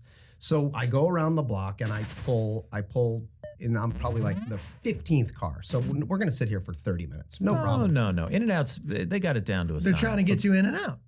They are Fair trying to get enough. you. Fair They're enough. trying to get Yeah, you they're pretty fast, in but and go out. ahead. Fair Sorry, enough. yeah. I would say But, you're yeah. definitely in for a little bit of a wait. Absolutely. Okay. And it did turn out to be about 30, almost 30, like 25 minutes, And which there's- I would never normally do, but my kids were super Yeah. excited. Yeah. So we're waiting there. We're like 4 minutes into it. We're listening to In the Heights soundtrack. We're singing along. We're having a blast. It's all fun. It's all Sure. good. Yeah, And we're then listening. We're all of a listening to sudden, musicals, as Yeah. as one does. as the McElhenney family does. Sure. We're listening to musicals. That's not. Yeah. and, okay. And the car. So at one point we're in this line, and a car. And I shit you not, you could not have scripted this better. It was a Rolls Royce, Oh man. a fucking giant Rolls Royce. Uh-huh. And this guy decides he's coming the opposite direction. So he just turns into the line, right? Yeah. Right at me, like trying to get in between me and the car that's in front of me. Yeah. But I think, well, there's no way he's trying to get in the line because now there's like 10 cars behind me. Oh, Right. wow. Yeah. It's not, So, right. so and Was it he wrapped was around out the of block. Grey Poupon, and there was an emergency. Yeah. That's a real thing. People in Rolls Yeah. Royces, they fucking love that Mustang. Hey, the Poupon. All right, So continue. then I think this guy's probably just trying to do like a U-turn. He's trying to like turn around. Yeah, or turn cut around through- and then continue down the street. Like, Right. there's no way somebody could be this It's much not of even an on your asshole. radar because you're like, Yeah, no, it's so no- outrageous. It would Nobody be so does this. outrageous. Yeah. Yeah. So then I realized like, oh, he's not backing up to complete the 3-point turn. He's actually thinking he's going to get in between us, right? Can I ask a Yes. detailed question? Yes. Did he use his blinker? I doubt it. I doubt it because this kind of person is not using blinkers. He does not get Well, fucked. this is the thing. Like, I have a real well, whatever. I just, if he had his blinker on, I'd be like, all right. But no blinker, you don't get in. Well, You don't get in. I don't let anybody in who doesn't use their blinker. By the way, I'm furious. okay. I'm Yeah, too. yeah, like, hold on a second. like, I feel it in my body. It wasn't Yeah, like yeah, it wasn't like, oh my God, I messed up.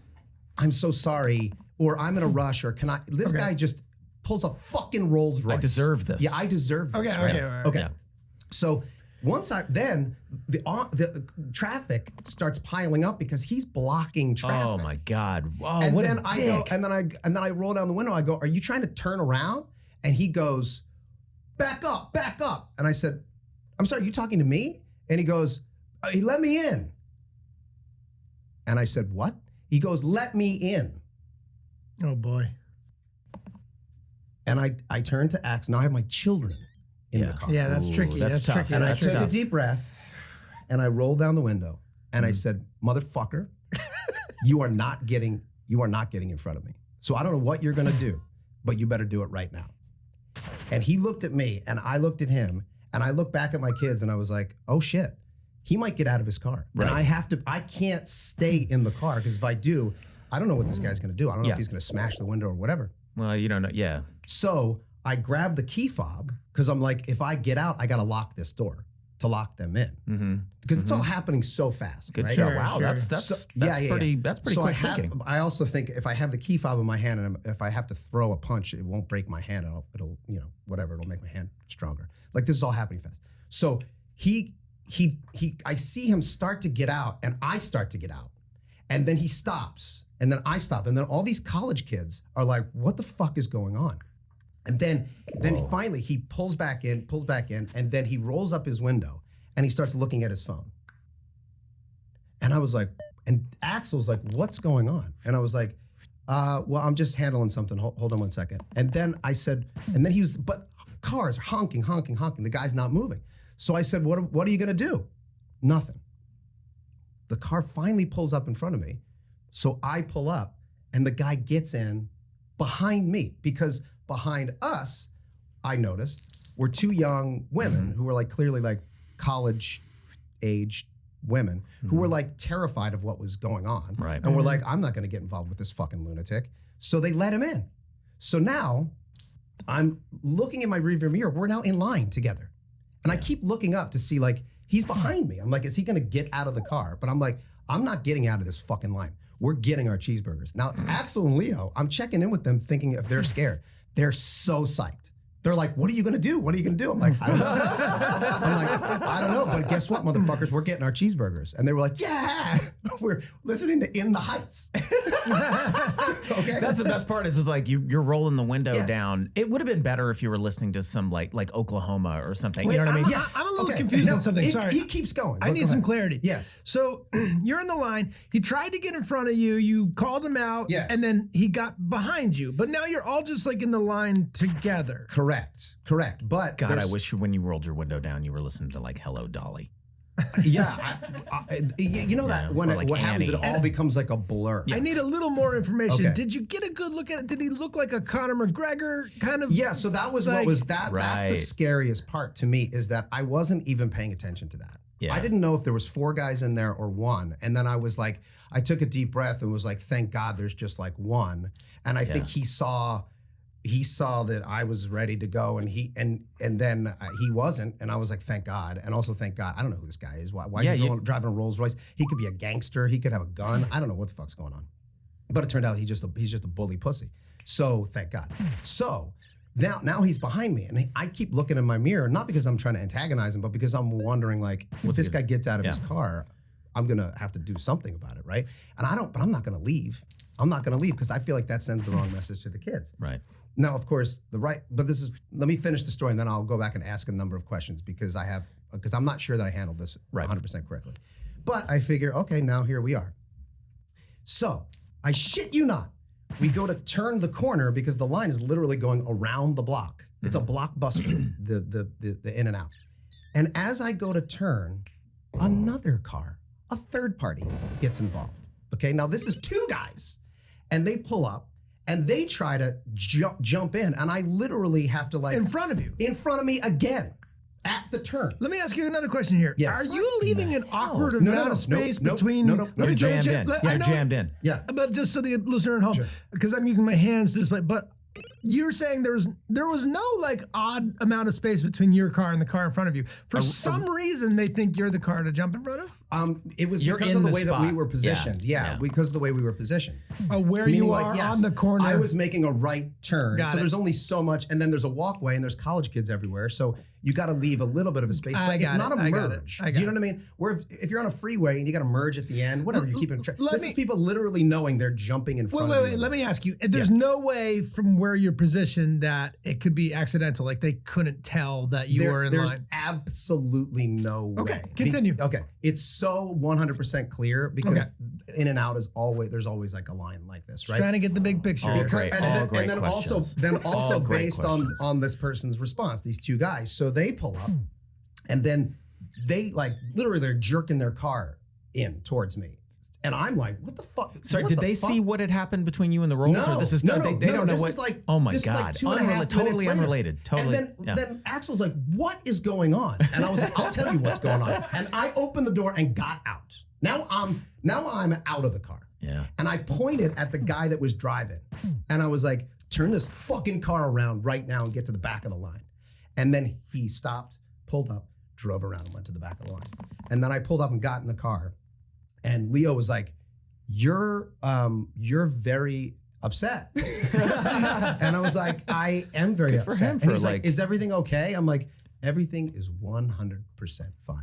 Now, meanwhile, my adrenaline is through the roof, right? But I don't want them to feel like scared or whatever. So I jack up in the heights because now I'm like, fuck this. Like now I'm like, This is my favorite part of We the gotta story. play this cool. So Piragua comes on and we're singing Piragua. Piragua, piragua. I don't fucking know. I've never. Now I'm at a 10. My kids are having a blast. They're like, are you going to get in a fight? I'm like, I don't know. I don't know. Yeah. I keep checking in with motherfucker behind me. He's not even looking up past his phone. He's moved past it. Yes. And now there's like all these kids around watching, like, what's going on? I hear some guy go, is that Mac? And I was like, hey, what's going on? They're like, this is crazy. Oh, right, I'm like, right. I know. Yeah, it's a bunch of college kids. Oh, my They're all God. like, this is nuts. I'm like, wasn't even I don't know thinking what's about going that. on. I just want to get a hamburger, guys. And then They're watching one of their favorite, possibly one of their. I'm going to say it's probably one of their favorite shows.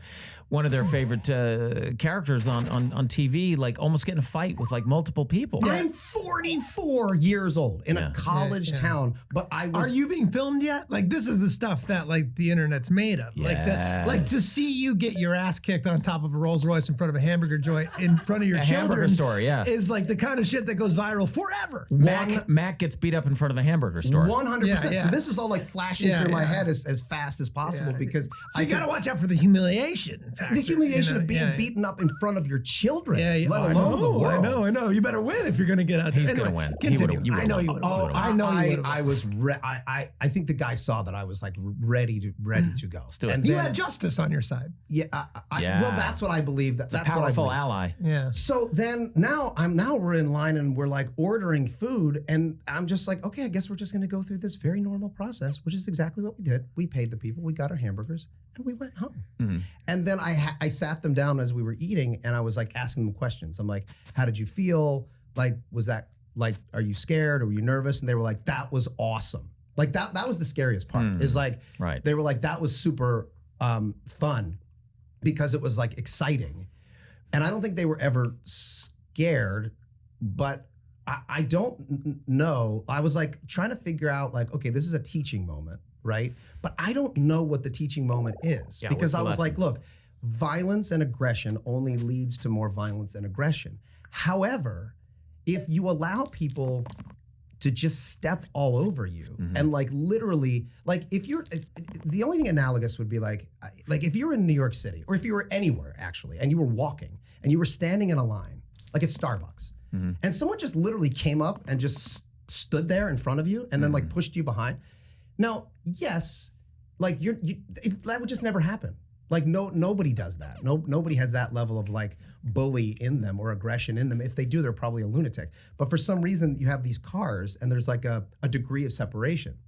But I did notice that those guys, once they saw that there was a man on the other end of it and a man who was seemingly like insane, like ready to go and fucking beat them senseless, they stopped.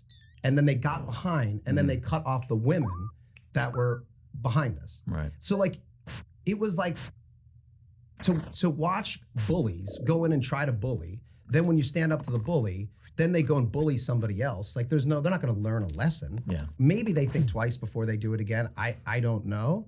But I don't know if I did the right thing. I don't know what the right thing in that moment is. Not putting my kids at danger is number one, and I didn't. I truly did that. That's a tough one. Yeah. I mean, Yeah. I suppose there's a step between like screaming, cussing at the guy. Like, I suppose there's a step where you get out of the car and you say, excuse me, I'm sorry, we're in line. Please go back to the back of the line. But if they're unresponsive to that, then you have to take it to the next level. I don't know. Seems like the Rolls Royce guy was kind of there. By the way, I don't think I would have been able to let go of the guy getting in behind me. Yeah. Yeah. I like, I would have struggled with that too. I would have been would've- thinking like, do I get out of the car and tell him to get out of this line? Yeah. Because he cut in front of other people. It's not about me. It's about cutting in front of any of us. Yes. yeah, I think I and then would have he been had a bullied the hard time people- with that. Yeah, he bullied the people behind us. Now, meanwhile, what I'm guessing, and this is where I want to check in with Meg, because dudes have to navigate this all the time with other dudes, but I haven't in a long time, like not since I was like younger. But women have had to navigate this for millennia, dealing with men, like finding themselves in these situations. And I'm sure that these women were like, you know what? Fine. Who cares? Fucking get in line. It's a goddamn In-N-Out burger. Who cares? Like, but the only thing that I extrapolate from that decision-making process for that guy is that he does a version of that all day long. But That's right. sometimes- That's why he sometimes was you able to calm down and just go straight back to his phone. He bullies all throughout the day, and sometimes he gets away with it, and other times he doesn't. Doesn't fucking phase him either way. Now he's so used to it; it's just normal behavior for him. So he was like, this guy's not gonna let me do it. So, fuck it, I'm just getting on my phone. Yeah. I'll pull in front of these girls. Yeah. Yeah.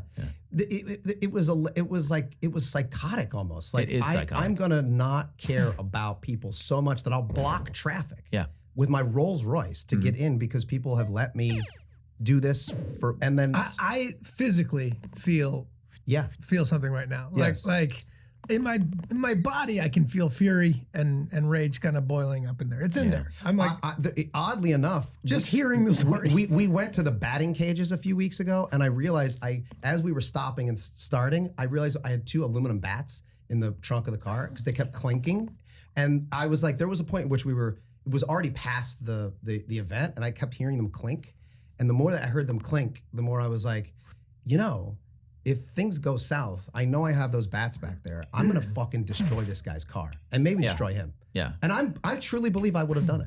That's crazy. Well, you wouldn't have, right? Because you didn't, right? So you do have a stop. Like I think we all have those thoughts in those situations where you're like, I'm gonna go berserk, pull a Jack Nicholson, pull out the golf club out of your car and smash the guy's windows in. But you had something that stopped it. Because you didn't do it. If my children in the car, that's a big one. Yeah. But like if you were sitting next to me or you were sitting next to me, I think we would have gotten into a fist fight. Maybe. He would have. He got. We were ready to. I was still ready to go, and he did not get out. Which thank God he didn't, because I don't know what would happen. Well, that's the thing. Yeah, like, he might have had a little gold-plated pistol. That's what I'm saying. With like a little 100%. marble handle, and it gets you right in the thorax, and there you go. Right. You're done. He might have been a fucking MMA fighter. I have no idea. Yeah. That's right. Yeah, I no. know. Yeah, that's the thing. That's always the thing that I think of these days whenever I get into a situation like that is I'm just like, it's not worth it. No. It's not worth it. And the lesson that I'm teaching my kids, look, I mean, if you're asking what is the right thing to do, I mean, not that I'm any authority on this, but I think the right thing to do in that situation is to just let him in. Mm-hmm. And I'll tell you why. Because it's not worth putting yourself and your kids in danger to teach them the lesson of you shouldn't allow someone to push you around. You know what I mean? Because like if somebody holds you at gunpoint and says, "Give me your money," you don't go, "No." Because I would be teaching you the wrong lesson. Yeah. You give them the fucking money because you don't want to get shot. Now, that being said, I think I would have done the exact same thing you did because I have rage inside me and I don't know why. Yeah. But things that are unjust and things that are unfair. I mean, this is why it ties in with the whole parking thing, right? Because it's the whole like, walking. By the way, this is what ties into the whole show. This is what our whole show is for me, is lampooning the type of behavior that comes from people who think that they deserve better than everybody else in the world. You know what I mean? And that they should just be able to get whatever they want and do whatever they want, regardless of the consequences that it has on other people. That's something that is so infuriating to me. Yeah. That this is what I channel into the show. I do believe in some sort of karma, right? Like if you let that guy in, he gets his hamburger first, pulls out and gets T-boned right the second he like I do think there's some truth to that sometimes in the world. I'll give you an example. Almost the same exact scenario. I was in high school. I went to this really fancy private high school. I commuted there, because it was in my town, but lots of kids lived there and boarded there, and they were super rich kids, and I was not a rich kid, and it was a very different sort of thing. Were your parents the music teachers there, or how? No. I just did an interview. My parents said, there's a really good school really close to us. You should just go to the interview process and maybe get financial aid and you can go. And I convinced them that I was intelligent and I had the capacity to learn, which was not the case. How'd you do that? I'm good. I'm an actor. He's charismatic, great actor. Yeah. But dumb as bricks. So I'm in line in the food line, and there's this kid, and I'm gonna call his name out, right? Can't get sued here. The kid's name was Paul, and he was probably a senior, and I was maybe a sophomore or something, and he was twice my size, and he was a cool kid, and I think he wanted to be an actor. He was like the actor guy, and he like cut in front of me and a couple other guys, and just like blatantly cutting the line, and same sort of thing. My like teenage fury was like, "Hey man, you can't do that." and just like go in the back of the line. So he comes, he gets right in my face, and it's like, what are you gonna do? Make a move, throw the first punch. He's like, you knocked me out, I won't punch. And I'm like, the school had really strict fighting policy. Yeah. I was like, I can't get expelled. My parents have put everything for me to be here. Like this fucking rich kid probably bounced from school to school to school to school. And so I didn't do anything. I backed down, right? He goes in line, gets his food. Then throughout the rest of the year before he graduates, he constantly calling me out, trying to bully me, trying to lure me into a fight, and I never fucking do it. Well, I know this about the kid. He really wanted to be an actor. Well, guess who's a motherfucking actor now? You know what I mean? So fuck you, Paul. Did you ever look him up on Instagram and just see like where's he at? He didn't do shit. So you know what? Sometimes what goes around comes around. I'm just saying. Yeah. There's like. Well, it's also like that guy, right? Rolls Royce guy. He's miserable. Totally. Because only a miserable person would Totally. do something like that. I did. You know what I mean? I did think that for years, to the point where I was like, nah, I even feel bad calling him out right now. But like being like, Fuck that. kids probably fucking had shitty parents at home, sent him away. This Right. fucking Well, boring that's kid. true. That's true, right? But- You don't know what No. led to that in him. That is a good point. I know. That is a but good point. sometimes some people maybe are just monsters. Well, there's true sociopaths, but I think most of the time that behavior comes from being mistreated themselves. Of course. And you can look at it that way. So like, I really do think that the right thing to do is to go, you know what? This guy is miserable and he's angry and he thinks he deserves everything. And walking around the world feeling entitled to whatever you want in any given moment is actually kind of a burden. It's difficult. And it makes people into bullies. And he's the kind of guy it's that like- thinks he's got to drive a Rolls Royce so that people like. Right. Yeah. Well, I think appreciate yes. him. The I mean, fa- who wants a Rolls Royce? First of all, that is the Nobody. biggest, ugliest, clunkiest, stupidest car. Nobody. Maybe if someone drives you in your Rolls Royce, if you sit in the back, eating It's a your, butler's car. We Yeah. saw one the other day. It's a butler's car. We saw one the other day, and it was actually really nice. And Joel was like, "That's really it's nice, but like it looks like it's like a butler's car." You know what I mean? Like you Yeah. don't drive one of those yourself. Yeah. You have a guy drive you, and then that's Dude, maybe he was a butler and he gets yelled at all day by the guy he drives around, and he's like, God damn it, and the guy's like, if you don't get me my hamburger by 3 o'clock, you know what I mean? He's like, I gotta fucking just cut in this line. He's like, oh, this guy's furious at me. All right, I'll get behind him. And was then he wearing by the way, a top hat and tails? I was open to that. I was literally like, what's going on? What are you doing? And if he was like, I'm so sorry, man, I'm late and I gotta eat and then I gotta go pick up my boss, I'd have been like, oh, okay, this is no problem. Right. He was like, Let me in. Let me And in. I went to it. I picked up the key fob and opened the door. Like Yeah, I was yeah, like, yeah. no, that's not gonna happen. and I'd do but that. Yeah. How often, where you think, oh no, what I'm doing is keeping everybody safe. In my mind, even though I knew I wasn't, but I'm at a 10, and I'm like, no, I'm keeping my kids safe because I'm teaching them a lesson. I'm keeping this whole area safe. Yeah, No, I'm yeah. not. I'm escalating something Right. into potential violence. That's right. Right? As opposed to just going, to your point, yeah, go ahead. Go ahead and go in. The fact that it happened again, which is even crazier, Yeah. Wild. is like, oh, this is a thing that happens here every day, right? People stand in line, or they drive around in line, and then other dudes, there's no fucking way a woman has ever done this, just like cut in and been like, now I'm going. I don't know that that's I true. don't know about that. I Yeah, bet yeah, you. yeah, I bet yeah. you that's not I true. think we're Maybe- all capable. What's that? I would have had a similar response. It just wouldn't have been physically violent. Yes, that's same. Yeah, exactly. Right. You would have got out of the Unless car she and said, "Get "Oh my back God, in." I'm so sorry. Can I just get in here? I need to go do something." It was more like I'm stuck. If her I'm attitude stuck. was I like, can't. "Let me in, dickhead," which is what he was saying, I'd have been like, "No, cunt," Yeah, Yeah. for sure. For right? sure. Which is totally appropriate. Yeah. I mean, and then later on, I told an 80-year-old woman to go fuck herself once. yeah, and sometimes they need to. Everybody needs to go fuck themselves from time to time. I did And that. her daughter was shocked. Yeah.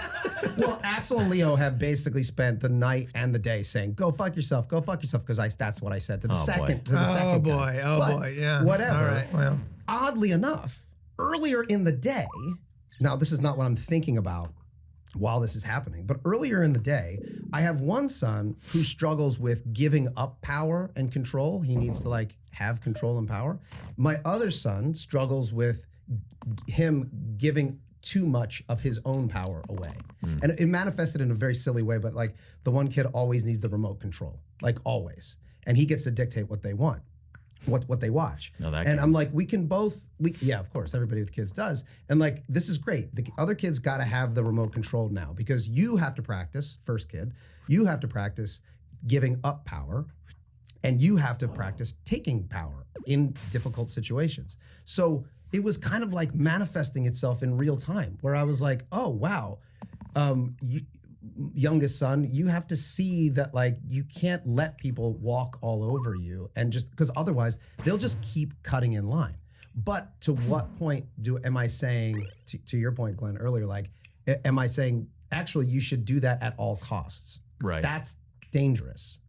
Like you giving up your power isn't like letting somebody in line in front of you. Imagine the news story, like you said, Charlie, like I have so much to lose right now. My life could not be any better. And it's also not your job to police the world. 100%. You know what I mean? Like, Right. although it affects you more directly that they're trying to cut in front of you. Now, if you'd saw it 3 cars ahead, you probably also would have been irritated by it, but slightly less irritated by it. You know, if you saw it 4 cars behind. But it depends on who I was with. Like if I was with my kids, I would have let it go. If I was with like a friend or if I was alone, I think I still would have gotten out and said something. I think specifically because of who they were cutting off, who they wound up getting in front of. sometimes you don't have control over it. Like your lizard brain takes over and your testosterone That's goes where I was, through the yeah. roof. And then you're like, I'm equally out of control here. That's where I was all the way even through the entire process because I'm now the guy's behind me and I don't know if he's getting out. I don't know who he's texting, by the way. At one point I was like, maybe he's texting somebody. To come meet him there, yeah. Yeah, and like we have access to the trunk and there was a part of me that wanted to be like, hey kids, grab the bats now just in case, but I don't want to freak them out. Yeah. But I'm thinking like, oh, I can get to the bats because I'm stuck now between the car in front of me and the car in the back of me. If this guy's texting his friends to come over here, okay, we got to be ready to rock. So I'm like, I got to get to the baseball bats. What would you I'm do? a 44-year-old actor. I should not be in situations where I'm like considering getting a baseball bat to fight a guy in a Rolls Royce in an In-N-Out Burger in Westwood, California. What would you do? Crazy. Would you do double bats, like a bat in each hand, or what? Like what? No, what would be probably not, my right? bat style? No, I would think I would go one bat, Double right? bats, you just don't have the strength and No one speed had- that you yeah. have with a single bat. Double Yeah, bats, is unless just you're silly. trained in it. The guy comes Unless out you're with double trained in bat. it. Well, if Yeah. you're trained in double bats, that's pretty cool. That's what I'm saying. Yeah, like if you've you like start trained, spinning them around and if you're doing like, some. I don't have my swords, but I do have these two bats. You know what I mean? Like then maybe yeah. But I think if you're not trained in it, you want to get both I think I hands go on it. single bat and then I hand the other one to Axel and I'm like, I don't know where this is headed, man. Yeah. But you got a bat. We're gonna go back to back. Me and you, Yeah. Axel. You know what I mean? You and Axel back to back, right? Just fighting. But I tell you what, I think to your question, if you had grabbed a bat No. and gone berserk That's and started smashing the guy's headlights in or whatever it is, even if nothing happened, it probably would have stayed in your children's memory. That's right. And it probably would have right. created pathways towards violence for them that Yep. made it more accessible. I don't know. 100%. No, I I'm agree. guessing. I but like- agree, but that would have been an act of offense, not an act of defense. What I was suggesting was like it would be an act of defense, but it's literally like metaphorically and physically like cavemen holding clubs. It's like where I got to. I was like, I'm gonna hold a club like a caveman. Give my hamburger first. To get my hamburger before you get your hamburger. Give my hamburger. You don't get hamburger, I get hamburger. Come on, caveman talk. Yeah, and like I was like, I'm gonna be up all night because I'm like the worst dad ever. And as I'm like reading to my kids and telling them good night, they're like, that was awesome. And I'm like, okay, great. Like go to bed.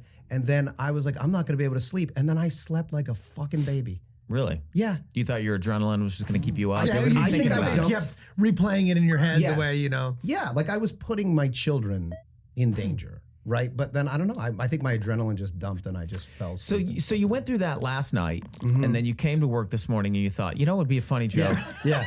I'm going to take up 2 parking Yes. spots. Yeah, well, I that's feel like it that's felt a it joke, fed into man. the Come it on. fed into the story It's a too, joke. which is It the is a joke. injustice of it all. Yeah. Like if somebody actually parked that way. If somebody actually parked that way, we would all be very upset. If someone was course. just like, Yeah, this is Rob's sense of humor, though, right? I mean, you know, one of your favorite jokes is, you know, somebody texts you, like I'll text you something very sincere, you know, where I'm like, hey, man, I really appreciate, you helping out on set, yes, or whatever. Like, it's like a very sincere, heartfelt text. And Rob will text back, fuck you. Yeah. Well, Like, and that's your sense of humor. Something we've had going on for. I forget how that started, but yeah. It's a great joke. It's a great joke because it hurts a little bit. Yeah. It hurts a little bit.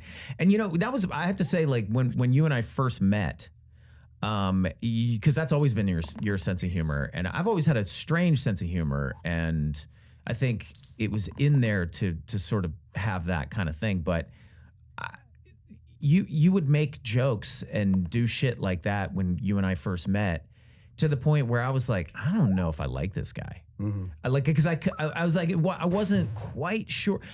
I was pretty sure that it was I knew it was a joke. I knew it was a joke, but I was like, how deep is this darkness? Is this like a darkness, you know what I mean, that's there and he's learned how to channel it?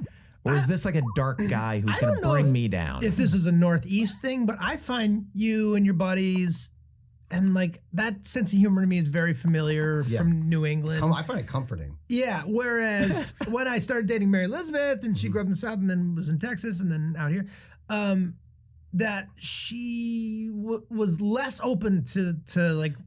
Yeah, we don't do that shit in the South. Yeah. Like, we don't make jokes like that in the South. Like ribbing or like, and then I sort of grew out of it in a way where I was like, oh yeah, I guess it probably is better not to like insult someone or through humor or whatever. But I don't know. Yeah, it's a different thing. Again, it's knowing your audience and depending on who it is that you're talking about and recognizing like, oh, they don't take this the way that I'm intending it, and that's not their responsibility. That's my responsibility to make sure that I'm. But I think I hope that it's tempered. Like those kinds of jokes are also tempered by, and maybe this is why we became friends. Like it's not that I'm deflecting like actual emotion. Like we have very involved emotionally complex conversations and always have. And then every once in a while we think like, oh well, that's our rapport, and then we'll text something about like, hey Charlie, you did a great job yesterday. Like I really miss like shooting with you, and you're like one of the funniest people on planet Earth. And then he'll respond with "fuck you." It's just fun for the right audience. It's fun. But I mean, it stings just a little bit because you just said something like truly. So you're like, you know what? I'm feeling something, and I'm going to express this to my friend, and then your friend just texts back, "Fuck you." Yes. But it always stings a little, yeah. It stings a little bit, but that's what makes it funny. It stings in a good way. It does. I feel bad as several times you said I really want to get Megan's take on this, and we've not. And I know she doesn't want to. She doesn't want to. I know you're avoiding the mic, but I would appreciate if we just got your 2 cents on it. Yes, if it's because we can always do like a Charlie Brown thing on your voice, so that we can't really. Yeah, but I'd like to hear from your point of view because it really did feel like two men, a bunch of men, like all men, causing abject chaos, and I was like, oh God, this is. I want to hear a female point of view. Do you mind? You want to hop on one of these mics real quick? I'll pass you cool? over to. Okay, you're gonna. All right. I mean, I don't know what you want my take to be. This is unprecedented, by the way. This is unprecedented. Finally got you to speak on this thing. I'll move over close to Rob so we can share this mic. I would probably just let the person in, as Glenn said. I would be pissed about it, but I would be like, I'm not gonna enforce this if he doesn't listen. What if it was another woman? If it was another woman, I would probably roll down my window and be like, hey, there's a line. And if she was like, fuck you, let me in, I'd be like, I'd probably just let it happen. Cause like, I don't know, I'm not gonna fight that woman, right? Mm-hmm. And like also I don't start thinking about protecting everyone in the line. Cause protecting them from what? Like that seems like a big leap for you to jump to. What about the option of like, literally just like, just pulling so far. That's what I would do. I would pull so close to the person in front of me that there was no fucking way they could ever get in. Yeah, and just keep that distance between me and the car in front of me, and be like, you want to hit my car? Fucking hit it. I feel Let's like do it. I would want to demand an explanation. Money, let's fucking do that shit. I would want that explanation. I'd be like, what are you doing, man? So I want to get him like. There's a line, and then I'd be like, why do you think this is okay? Yeah, right. Ask for an explanation. Explain yourself. I would not have the emotional response that you did to that situation. I'd be like annoyed because I hate people that don't follow the rules, but no, I wouldn't have ever gotten out. But I don't think you're like a bad person for having done that. I mean, you didn't actually hit the guy, so. I don't know. There's something about knowing that guy walks around. The Rolls Royce makes it worse. The Rolls Royce makes it worse. It makes and it then worse. the fact that there were two guys later in whatever car they were driving. Now there was two of them. And the fact that they also backed down, right? And I was like, these guys are they're just bullies. They're just bullies. And sometimes, I don't know, like, I don't know what you do with it. How do I teach my kid that you should always walk away from bullies? Sometimes you shouldn't. Yeah, sometimes you should call the bully out. Yeah. Yeah. And sometimes you might take take a beating, and that sucks. But the truth is that like the bully is not gonna come back after you again. They're just not. Sure he will if he beat you up. Yeah, he'd be like, I can beat this guy up. I got this guy. That was never my experience. I mean, Yeah. because the bully wants to go after the person that they know is not going to give them the least amount of trouble. Right. You know what I mean? So it's like, oh, I got to beat this guy up again. You know what I mean? Like at a certain point, I look sad. Yeah, I mean, I don't know. I think you introduced me to Eckhart Tolle, you know, I think about that, and like I feel like I do feel like though the proper response is, it's not my job to police the world. Some people are just miserable, and if this guy really needs to get in front of me, then you know, if he really needs to cut the line, then you know, it's like I'm not going to teach him a lesson. Yeah. He's not going to learn anything today. If anything, he's going to become more entrenched in his feelings and thoughts. And I would be putting myself and my kids in danger. Now, again, this is coming from somebody who, I think I probably would have done the exact same thing that you did. Like truly, And but I'm analyzing it and I'm like, it's not. I really don't think it's the right thing to do. And I think you sit your kids down and you go, because I've always told my kids, I'm like, the only time you should ever get in a fight is if you can't run. If you can't run, and the reason is because you know, whatever lesson you think you might be teaching that other person by getting in a physical altercation with them is not. It's not. First of all, you're not going to teach them anything, and secondly, you might end up in the hospital. You could end up with a permanent injury of some kind. You know, people get in fistfights, and it's like sometimes it's it's you got a couple bruises and cuts, and it's no big deal. Other times you get punched in the eye, and you lose vision in that eye, Or you kill somebody. or you kill somebody, or you hit somebody so hard they hit their head on the concrete, and that person fucking dies. It's not worth it. No, Of course not. And it's always in reflection that you can kind of come to terms with that. It's like when in the heat of the moment, and people, I think oftentimes don't realize like how quickly those things happen and how you're making decisions based on instinct. And it's like within 35 seconds, it was over. But you probably can condition your instincts, right? Whereas you've had, you've had a childhood and adolescence, whatever, where you created some pathways for that. This is how you resolve some of these issues, right? So you've learned that sometimes that works, right? Sometimes physical conflicts, I don't know, I don't want to say they give you what you want, but sometimes that's a way through something. Some other kid, obviously that's never been the option for them. So they didn't create those pathways towards like, okay, this is a place my brain will go. My brain will always go towards make sure I don't get hurt first or whatever. Well, I definitely have the luxury of having zero violence in my household. Like I never got hit. I never got spanked. I never got any of that. So like, I don't think I have a propensity for violence, meaning like you said, where Jack Nicholson got out of the car and just actually took the golf club and smashed the guy's windows. I didn't take it that far, right? And that makes me feel good, meaning like my instincts are taking me there. You never got the spoon, the wooden spoon, No. or the belt? We never got any You of got that. a spoon and a belt? No, I never got a belt. No. Mom got me with the wooden spoon a couple times, but I think she felt so bad about it. That was maybe like 3 or 4 times, and then I think Where'd she she was get like, you? On the hand? On the ass? No, on the Like- butt, on the booty. It was I remember she had a wooden spoon that had holes in it. It's like, I guess so you could, Yeah, get the air. You get the airflow, so it actually moves faster. Yeah, I'm towards not the sure ass. why. Is that why she picked that spoon, you think? Or she wanted to turn my ass into Swiss cheese? Yeah. I don't know. But she don't got know. me with the wooden spoon a couple times. I think she felt fucking really bad about it and never did it again, though. Yeah, that's another Sorry, form. Mom. It's a form of violence, that kind of shit. I mean, Yeah, I know a no, lot but of it- people but- spank their kids, and it's fucked up. Still?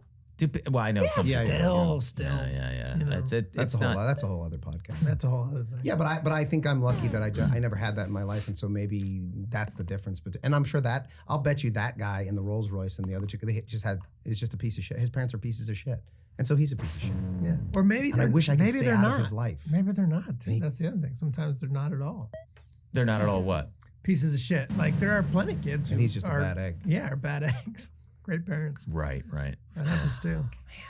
Man, I know. Anyway, That's crazy, man. crazy. That's crazy. And I yeah. have to have a follow-up conversation.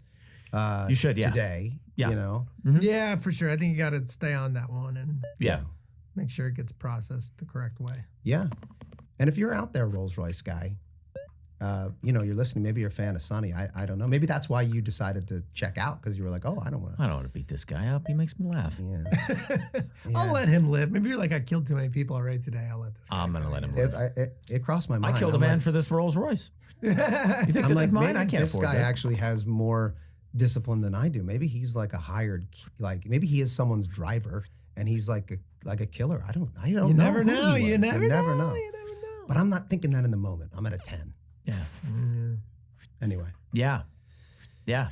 Well, I don't think we're going to get to this episode. That's okay. I think this Yeah. is just a side episode of the podcast Yeah. where we Yeah, sometimes Yeah. you just got to talk about other things, you know? yeah.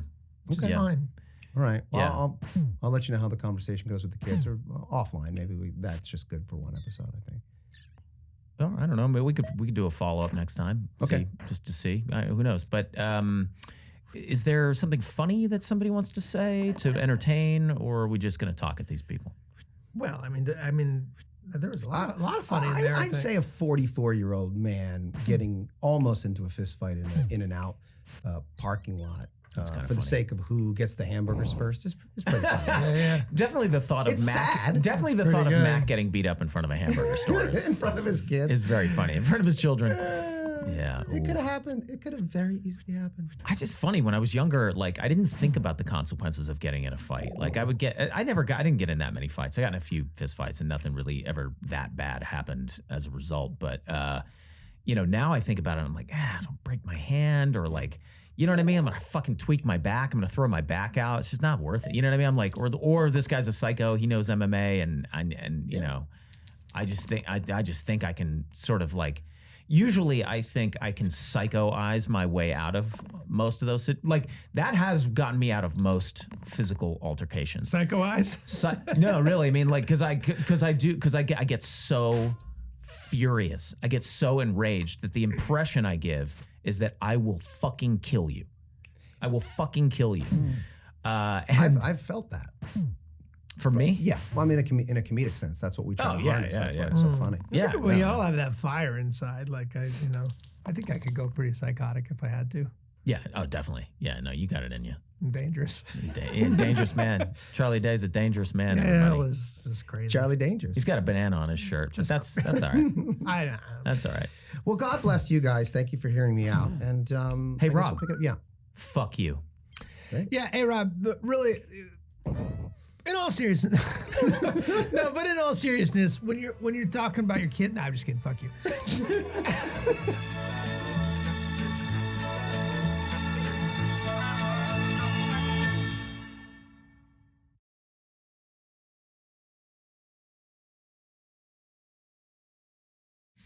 Now, we had a bit of a different kind of episode last time. We did. It was a departure. I think that's probably good. Every once in a while, maybe. I don't know. We'll see if people like it. If they do, maybe we'll do more of them. If they don't, Well, I think people Welcome. come to these podcasts because they want to learn something about life, and they want to learn from us because they know how wizened we are, sure. and they trust anything we say. So we could do. I think it behooves us and the fans of the podcast to take on a bunch of different subjects. We could really educate people through this podcast. Yes. You know what I mean? I'll tell you what about last week's thing. I was like sort of thinking about the conversation we had, and I felt bad about specifically naming the kid from my high school.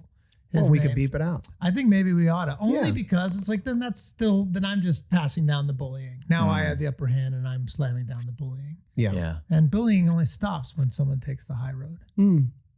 So you want to take the high road? You want on to take that? the high road? We'll go back and beep beep his last name out. Leave his first name. Beep Okay. his last name out. Great. Yeah. How you going to do that with Brendan McPoyle? Can't do that. I love Brendan McPoyle. Okay, Brendan McPoyle is Don't lie. he's my buddy, man. I just I feel bad that He was. Yeah, Yeah, might- but to me, he shouldn't be.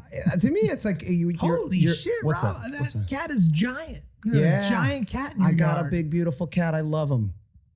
I love that cat. What kind of cat is that? It's a badass street cat, even though he looks regal and beautiful. Wow. I'm not a cat. Glenn knows I'm not a cat person. I lived with him for years with cats, and Yeah. this fucking cat, I love this cat. Yeah. What is it with that the big. smell of cat shit being 1,000 times worse than dog shit? It's not. It's just it's in the house. Oh, maybe that's You know, your dogs Yeah. aren't shitting in the house into a litter box, like so. You know, it smells Yeah. up the whole. This fucking, cat Yeah. doesn't shit inside anymore. Yeah. Oh, yeah, He shit's only outside. he only shits outside. The cats are brown now, which is a Yes. line from this episode. It's yes. a good segue. So cats are brown now.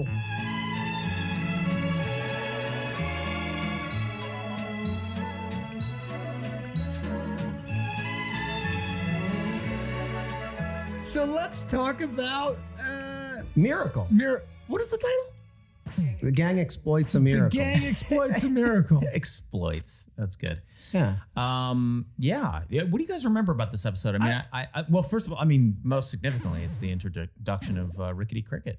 Yes. Probably, right? That's probably the most significant David thing about Hornsby, it. I'm sure we've discussed him on this podcast already, who's a brilliant actor and writer and really been with us from the beginning, giving us tons of funny ideas and doing a lot of great writing. And He was the first person to write on the show. I mean, we tried to hire out a couple, some people to well, write this scripts. but- episode, we did hire 2 writers. Yeah. And they did a pass at this episode and we used a chunk of their material. Oh, Yes. that's right. Right. Yeah, they were- Chris Romano and Eric Falconer. Falconer. Right. And I believe, maybe I'm remembering this incorrectly, but didn't they come up with the name Rickety Cricket? They might have. I think they did. I don't know. think they did. They might have. Yeah. It's possible. They had a lot of funny ideas, and they were Yeah. good writers, and they were. Yeah. This was the first time we sort of successfully had someone, work with us to write an episode. Aside from David's contributions. Yeah. Earlier. Yeah, well, and Hornsby wrote, I think, the one that we're going to do next, right? The gang runs for office Yes. or whatever that one Oh, is. that's Yes. right. I That's believe right. he wrote that one, yeah. So, yeah, I'd forgotten that Chris Romano and Eric Falconer wrote for us in season 2. I thought that the only other person who wrote for us in season 2 was Hornsby. Yeah. Yeah. That's cool. Yeah, no. So it's weird though. Did you guys notice how how grounded David's performance is? Yes. Yeah. Well, he starts out Yeah, very. Yeah. It's like a real person. He's a real Yeah, person. yeah. Like a real Yeah. actor playing like a real, real like part. really good. Like watching his perform, like damn, he's a really good actor. What happened? Yeah. You know, He just like- leaned too heavily. I'm he joking. leaned too heavily into the bits. Yeah. Well, we threw away any groundedness by the very next usage of his character. I think Pretty He much, was yeah. banging on a garbage can, shirtless in the next episode. Is that the next time? That can't be the next Wow, time. that's a the big ne- jump. I think that's the next time we see him. Right, it's in the gangster episode or whatever where he's on the streets and Yes. you guys get him doing cocaine and shit like that. Yeah. What I noticed about this episode was that there was like 5 storylines all like every character had a distinct and specific storyline that was separate from the other characters, and they were all connected obviously in some way, but everybody was sort of off on their own. Well, Even you're Mac and Charlie were together, Yeah. but each one of them had a different want and need. And I don't know, I thought that was interesting, and how we took each individual character and gave them their own I story. didn't notice that. Yeah, that's a tough thing to do with only 22 minutes to try to have 3 or 4 stories. But usually the smallest story it's like a couple bits. I had a couple. Scattered, like my thing, like my fasting thing. Yeah. in the episode.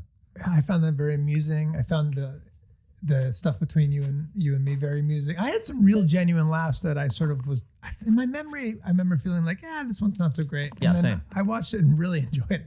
Yeah. Especially the stuff with you and me and preaching to those to the Yeah, you got followers. to do some really fun stuff like putting on that big white suit and the song. Do you guys Yeah. remember how we came? I mean, I remember us talking about that song and joking about the song, but I don't remember where exactly. I it think came almost all of it was improvised. I think that whole section of shoes and the Lord giving you shoes. Oh, that was. I don't that think was, any yeah. of that was scripted. Well, I know it was. You know how I know it was improvised? Because Charlie is.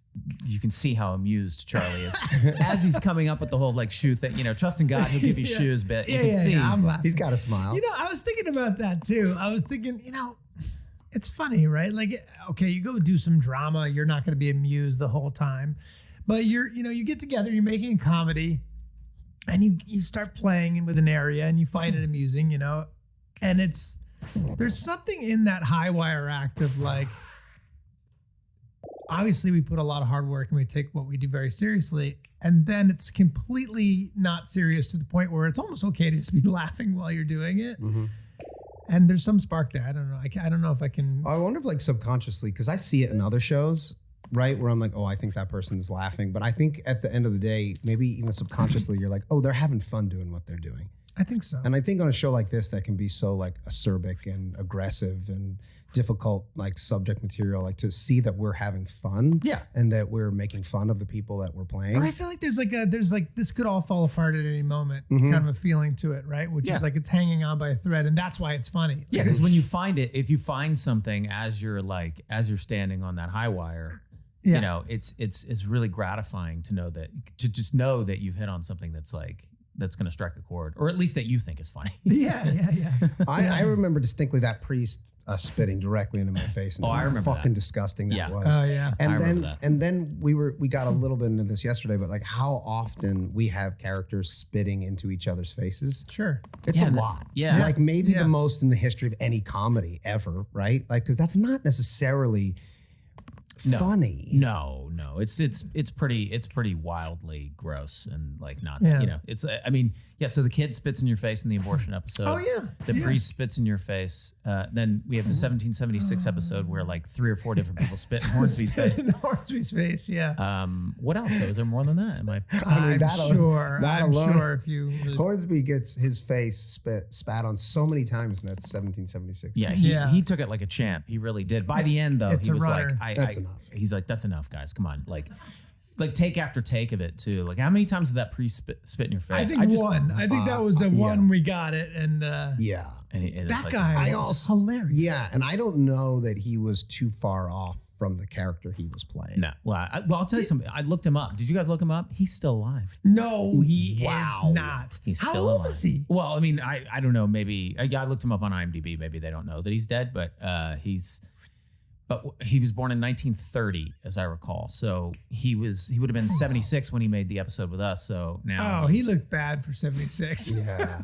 He looked Yeah, he didn't look 96. great. Oh my Yeah. God. No, I think you're wrong actually, because he's like a theater guy. He's like a real like an acting Maybe teacher. he was like method. he went real. Yeah, Maybe he I was think method. Yeah, he was good. I remember him being very, very good. Rhea Perlman's father is in that Yes. episode. Oh, yeah, Phil. Phil, as the guy who says, "I think I'd rather get a blessing from him." He looks a little. He bit looks more, a lot more religious than Yeah, you. that's why, yeah. Yeah. Yeah, he he- seems a lot more religious than you. Yeah. And he was in Cheers. Many times, right? He was Like, many, he was a many, recurring many character. times, on that. recurring character in Yeah. Cheers. Yeah. Yeah, he's that funny. was a thrill. He was great. But was he an actor or was he just a funny guy and they were like, let's put him on Cheers because Rhea's on the show Yes. and it'll be fun. Yes. So he's not an actor at all. No. No, I think he was like an accountant That's great. or something. We should Yeah. find out exactly. Yeah, what he he's was. fucking great. You know what we talk about a lot in this show? Religion. Mhm. Like a ton. Like It's because we all grew up. Yeah. It's because we all grew up in religious households. I mean, you grew up Catholic, Yeah. although your parents weren't like hardcore Catholics, though, right?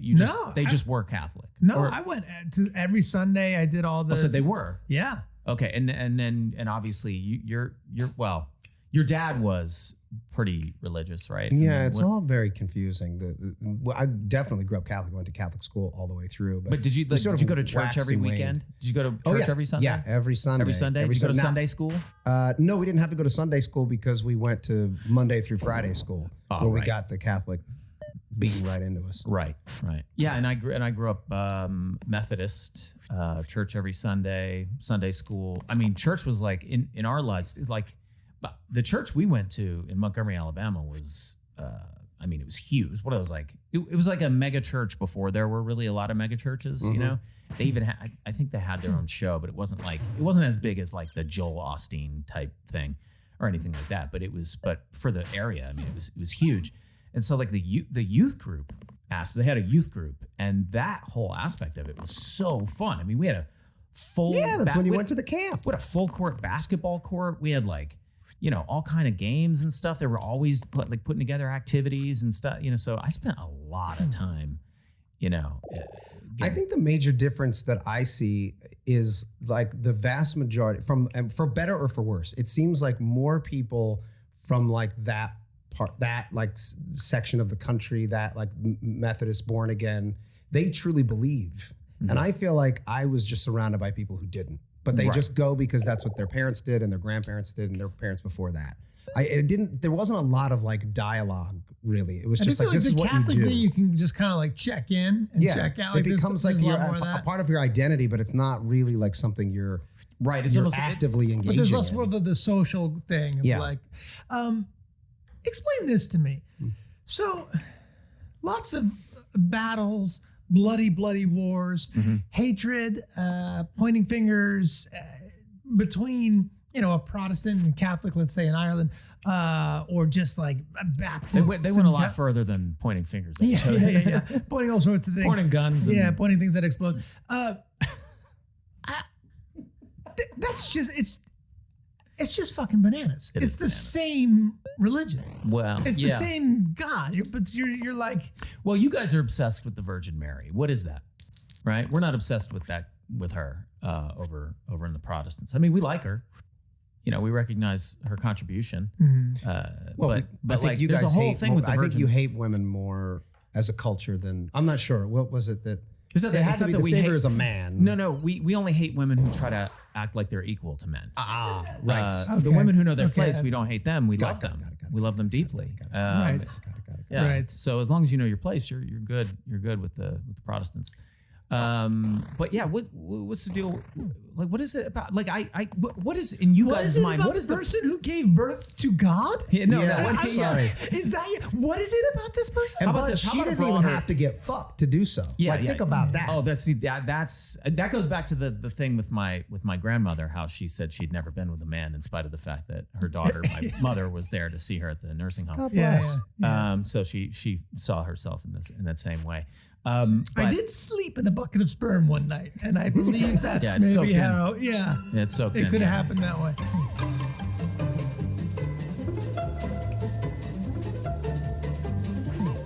Rob, I'll put Sure. this question to you since you already asked a question, Charlie. Like, what are the things that separate Catholicism from Protestantism? Like, Well, I'll tell you right. There was a guy named Martin Luther, and he was all up in arms about people paying to go to heaven. And there was I forget there was a fancy term for. Do you remember the term for those things? Where Rob, it's like. Yeah. I think It's that like wasn't you it's, gotta pay. it sounds like reparations or something, whoa. but it's not that. It's, No. but anyway, so he's getting pissed about this, and he goes and he writes sort of like a list, and he hammers it on a door in a church somewhere, and the list is like, no, we don't need to have crucifixes in the church, and we don't need all this ornamentation, and we don't need to pay to go to heaven, and this whole transubstantiation thing where the cracker actually turns into Jesus. Nah, that can be a metaphor. And you guys are focusing on the wrong things. Let's focus on the real sort of like was he more objecting? pious things. Was he also like objecting to like the sort of the hierarchy, the whole like, you know, just bishops and cardinals and all Possibly. these motherfuckers that are like, who are these fucking people? Like, I can have a direct relationship with Jesus Christ. It's got nothing to do with the Catholic Church. Possibly. And I think everyone what was sort of like- happened is people saw that pamphlet, and then there was an uproar. I think he was probably killed. I'm not a historian, so Are you not? Are you not? but then then I don't know. Then at some point England was like, actually, I dig his way, and then there was all sorts of bloody wars and Well, I think that's what's interesting about Catholic school is like we didn't really learn. We knew that guy existed, Martin Luther, right? But it was like, nah, he's a heathen. We don't really talk about Right. him. He who There shall was not really, be named. and we had classes, right, called religion class. It was called religion, and then you would go, you sit there, and it would be Catholicism, and then and even at like 14, you'd be like, well, this is a religion. Right. And they're like, no, this is the religion. And you wouldn't learn about anything else, anything except for Roman Catholicism, which was very specific. Yeah. So when you get into like the nitty gritty of like other versions of Christianity, I have no clue. You don't know. No idea other than like talking to you or talking to Charlie. Or I guess I don't really either because I only went to Catholic church one time with a friend of mine, and I remember being, I remember all the. This is why when we did that, did the episode where we were like constantly standing and kneeling. Yes. Was like I remember bringing this up to you guys back then because the one experience that I had was like we were constantly standing and kneeling, and everyone knew when to do it. And I was like, what the fuck is this? Like, why are we constantly standing and kneeling? And I didn't get it. And then when they went up to take communion, they were like, why don't you just stay here? Yes. Like they didn't let me take communion. Correct. And I was like, fuck these people. Like, Yeah. what? I Yeah. don't get my Jesus cracker? No, man, no, you No, haven't no. gone through the steps. Yeah. I Go through wound steps. up getting both. Sorry, what are the steps? There are steps. Oh yeah, it was an Well- educational thing, Mhm. and then first there's baptism, and then there's Yeah, you weren't. You were confirmation. baptized. I was but you baptized. weren't baptized No, Catholic. there's No. Well, you're fucked. Oh, you're gonna go to hell no matter what. Yeah. Well, if there is a hell, on Unless your at the very on your end. deathbed, you have enough time to be like, my bad. Jesus Christ, my Lord and Savior. Yeah, basically, and then you're good. Yeah. Yeah. No, I got both. I went to both Catholic. My dad went to a Catholic church in town, and my mom went Oh, to right, the that's right. Protestant Yes, church yes. that her mother and Yeah. I guess father went to. Boy. So every now and then, I got to go dabble in the Protestant thing too. Yeah. I didn't care for it though. It was a lot more kind of hippy dippy. Oh, And you I- like your shit. Oh, that's so weird. Conservative. Like, No, I liked my shit. Like, don't bother me. Let me come in, do the kneeling, standing, eat the cracker, get out of here. Yeah. I Now don't want to. that was what we saw a lot of Roman Catholic. It was Yeah. like, hey, you just show up, you go to the shortest mass, whatever. Like we know there's a priest that does like Yeah, a yeah, 25-minute yeah, mass. yeah. That's the one you do. Yeah. You get in, you get out, everybody's happy. Yeah, I didn't want to do the whole like Yeah. bake sale and then we're gonna be holding hands and singing. Like, oh, none of Methodist, that it's shit. a, it's None of a, that it's a shit. light. It is a lifestyle. Yeah. It Yeah, is. yeah, yeah, yeah. It is But for there's great some value people. in that because that's the whole community aspect. That's of it. right. And that's the thing that's like, I think that is strange and difficult. And we've talked about this a little bit already, but it's probably the reason why it keeps coming back up on the show is that it's very confusing for me personally, because the Catholic Church has also done amazing things for the world and for me personally. Yeah. Like my schooling, my education, going through Jesuit, I've talked about this like quite a bit, but like my Jesuit education is like truly who made me who I am today. So it's really, I have this like very odd relationship with them. Yeah. It's a tricky thing, right? Because, like you said, tons of good all around the world, done all the time, and tons of bad, and tons of people taking advantage of it and twisting it, and also the fact that it sort of it needs to feed the beast like any other religion or cult, where it was like, no, we need more people, we need more money. Like, it's tricky. Yeah. It's tricky. Yeah, and so I remember at the time there was a whole, and it continues to this day, but there was like a year where people were seeing the Virgin Mary all over yeah. the place. Yeah, yeah. All over the place. There was like a Virgin Mary and a piece of toast at one point. Remember Yeah. that shit? Like, Yeah. There was somebody one- toasted there a was piece one of where- Has toast. had any visions like ghosts or like anything of the spiritual realm that you feel like I had a really crazy experience once in my apartment in New York that scared me beyond belief. go? Go. Okay, Speak. so I was asleep or half asleep. That sort of like half asleep. No. I was what it was. I was asleep, but in my dream, I could see myself in my bed asleep, and there was this dark amorphous thing floating through the air, floating in, and it floated into my room, and I could watch it, but I couldn't. And I was like trying to wake up because I knew I was asleep, but I couldn't wake up, and I was like frozen. It was one of those things where you're like paralyzed in your sleep, and it was getting closer, and as it got closer, there was this like humming noise. It was like,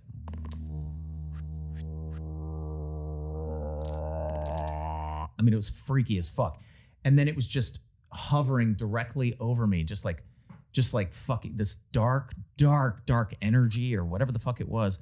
And then I remember I was finally able to open my eyes, and when I opened my eyes, it was still there. And then the sound went and like it like dissipated and went away. But like when I fucking opened my eyes, it was still there. I mean, again, probably all in my head, but still, it was one of the, it is the scariest thing that I've ever experienced in my entire life. I don't know what the hell was going on there. It was an old building. They tore it down. Were you mildly aroused as well? I mean, It could have been the night man. yeah. It could have been the sounds like the night Because man. there's a Ghostbusters situation there where Dan Aykroyd's sleeping, and then all of a sudden the ghost hovers over him. Then suddenly his pants unbuckle. I was watching that with my son when he was much too young to. Well, he's still too young. And we get to that scene. He goes, "Daddy, what's happening?" Yeah. And Dan Aykroyd's getting a blowjob from the ghost, and I go, Russell, he's chasing ghosts so much that he's having dreams they're getting him dressed for school. And Russell's like, oh yeah, that checks out. He's like, because I thought he was getting a blowjob, Dad, but all right. Okay, you say he's getting dressed, but he seems way too happy about it. He sure is enjoying getting dressed for school. I just had to deal with this last week because we should talk. We could do a whole podcast on introducing the show, our show, to our kids. But I took Leo to the mix, and that's an audio mix. And I thought, I don't know, it's gonna be fun. Go see what Dad does. And I didn't even look at the episode. But in the episode, I won't give anything away because we've done this a million times. Dennis is bedding a woman, and we have a very specific shot of Dennis like straining as he's. How did that go? Yeah, and he just turned to me and was like, in the mix, he's like, what is that? And I was like, he's doing push-ups. And Dennis, you see how Dennis has, like, Glenn's got a great body. Thank you. And we have to justify it by making Dennis do exercise. We have to justify it. And he was like, oh. Let me ask you a question, exercise. though. How old? Why is there a woman He's screaming? 9, right? Old enough for him to be like, Yeah, there's a woman there's screaming. something I mean, else at going what, on. at what point, it's probably most people listening are like, yeah, it's like 3 years ago. Do you like explain sex and be like, Well, no, they're- I mean, I've they're already had teaching- the conversation with Axel, who's 11. I think they start teaching sex ed at the school that mine and Rob's kids go to. Yeah. At a pretty early age. I mean, They're they're breaking the ice, yeah. Yeah. But I've had the sit down, like, let's talk about it. what is the church's stance on sex these days? Is it still, hey, just don't do it? Are they still furious if you use a condom, or have they lightened That's a up on Catholic that? thing. That's a Catholic thing, right? That's a It Catholic was, right? It was like abstinence was the only. I still believe that birth control is problematic for them, yeah. Mm-hmm. As is abortion. And that was always the rub. Okay, I won't touch abortion yet, but let's just start with birth control. How are you gonna have a problem with that? I just Because sex is solely For procreation. Yes, for procreation. sex is solely for and you can't. And enjoying it is a byproduct.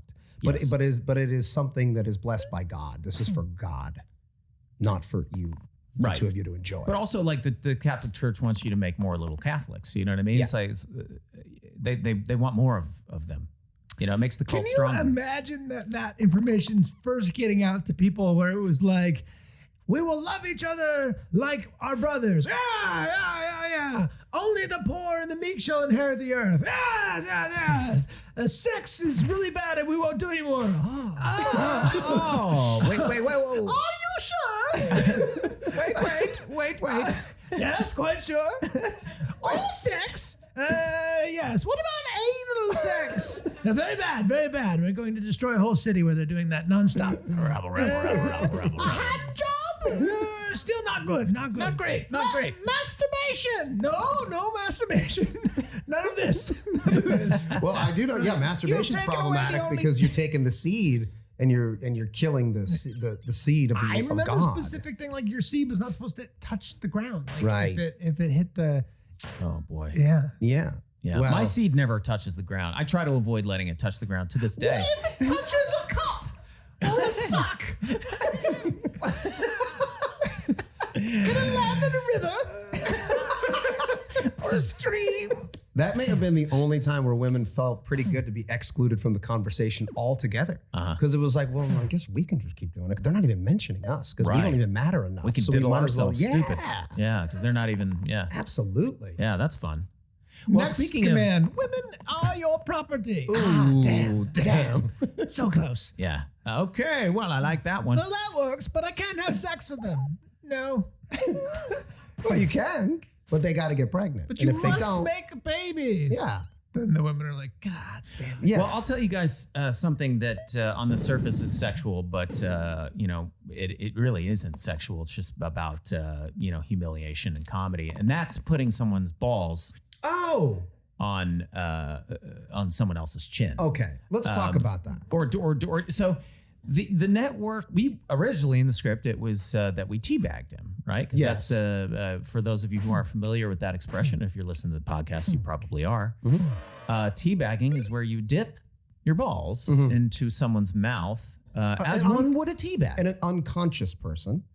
And by the way, No. That doesn't have. This episode's unconscious, but you could teabag a conscious person. I'm perfectly sure. You could have if they were if willing. that was a sexual, a willing. Each other.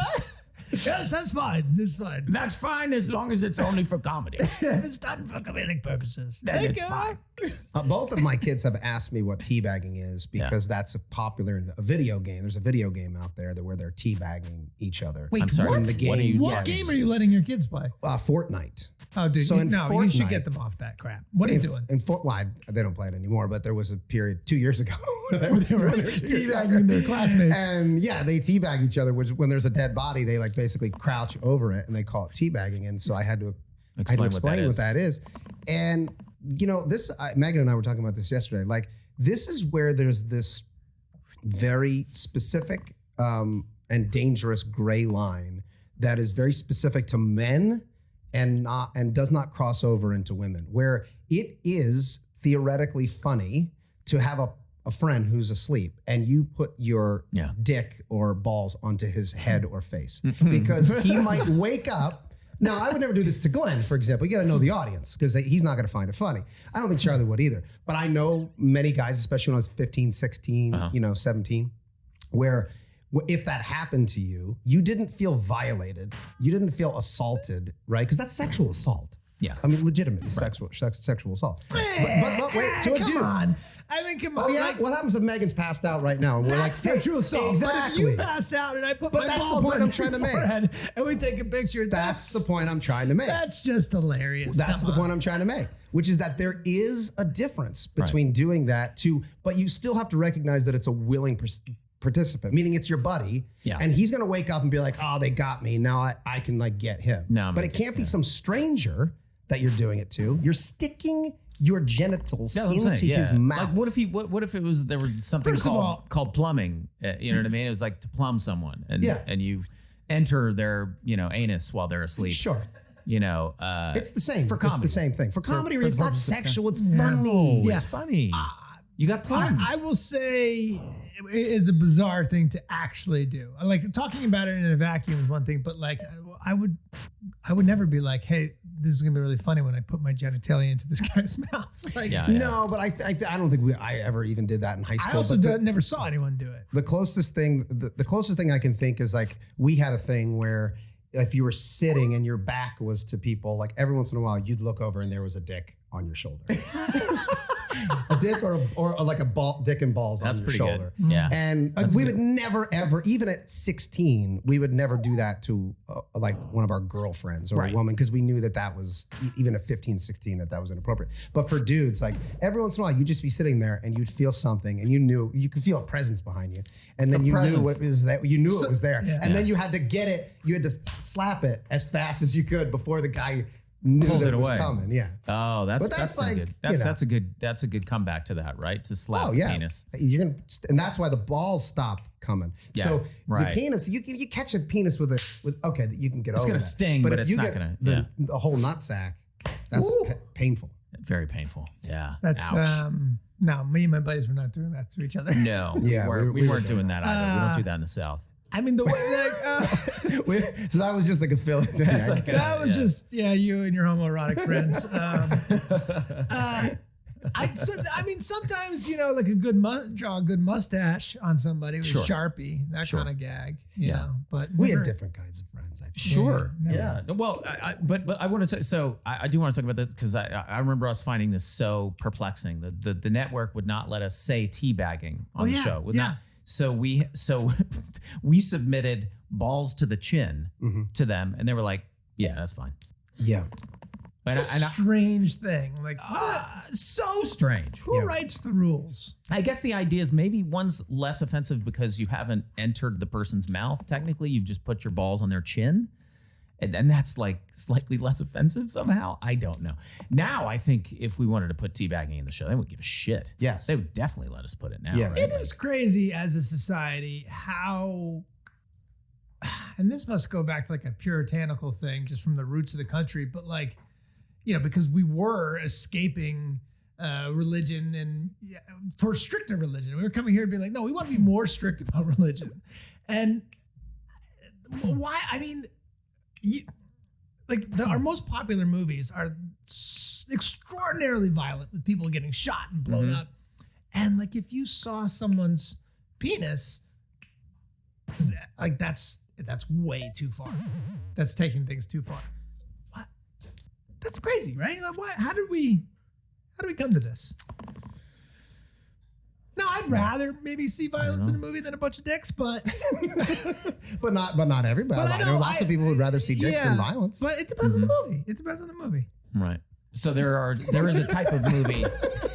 Right, there's a type of movie that you would like to watch that has dicks just all over. How are you gonna give me Magic Mike without the dicks? You know what I mean?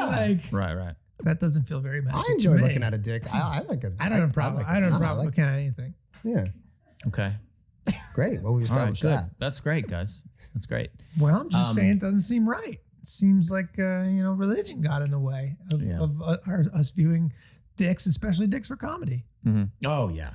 Dicks and comedies. That's definitely funny. Yeah. It used to be that male nudity immediately elicited an X rating. Rated X. Yeah. And now I believe finally that's been eradicated, but an erect male penis I think might still get you that X. Right. Which I don't know. I don't get it. Well, it's the state of ecstasy that the man is either in or not in that determines the rating. Yeah, I don't know. I guess it's to keep it's for the same reason why we're like dancing around the topic with our kids. It's like we got to put an X on this so no kids stumble into seeing these penises and vaginas. And, I don't know. I feel like the rules were made up by men at a certain point, certainly like the MPAA. It was just a group of dudes who were like, it's okay to see women naked. Like, we can exploit women. That's fine. That's no problem. You can't really see vaginas, though. Like, I think that would get you. Oh, yes, you can. That would get you an X rating. No fucking way. The entire 80s. Yeah, the in the entire 80s, 80s, it was like, it was just bush after bush you're after seeing bush. pubic hair, but you're not seeing the vagina itself, right? You're like, Do you mean if someone's taking the hair and splitting it to get... just the same way that if a guy was running around with nothing but a giant bush of pubes and you couldn't see the guy's penis, they'd probably be like, yeah, okay, that's funny. Like, that works, But if even a little bit of penis peeks out of that bush there, we're gonna, yeah, that's no we good. gotta slap a new rating on this thing altogether.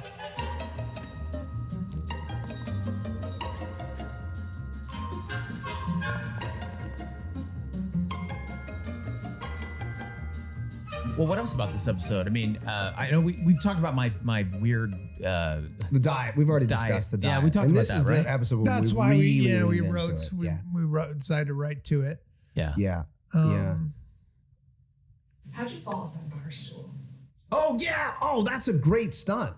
That's a great stunt. Yeah, you fainted off that bar You fainted stool. off that bar stool. Yeah, that's some stagecraft. Yeah. I don't know. I think just that's sort of like a younger man's game. You know what I mean? Like if I was asked to do that now, I'd be like, oof, damn, that's gonna really hurt. Like, but I think back then I was like, oh yeah, I can do that. That'll be fun. Like I thought it would be fun, and it was. I don't know. It did look real though, Mike. The trick, right, is to not like put your hands out. Like that was the tricky thing about it. I remember, but I don't know. Speaking of, my God, I hurt my shoulder, man. I don't know. I slept on it weird or something. My right shoulder's fucked up. And that's just from sleeping on it. Imagine what would happen if I fell off a bar stool now. Yeah. Oh, God in heaven. Whew, everything just hurts more these days, guys. You know? Yeah, I'm all banged up. God damn. Podcast brought to you But by... you're fine. You're fine. You attribute it to the ice baths that you take? I have no real chronic physical issues. I think I have good genetics. My dad doesn't really, and also I don't know, never being an athlete ever. Like you wearing spent down a specific joint. You spent years and years and years wearing down very specific joints, doing all that, even if it was in your youth, like, and for 10, 12, I never did any of that. I also find that almost every acting thing that I do, whether it's on Sunny or any of the other projects I've gotten to do, I'm going through a lot of like slamming into things and, just like, it's very physical. Yeah.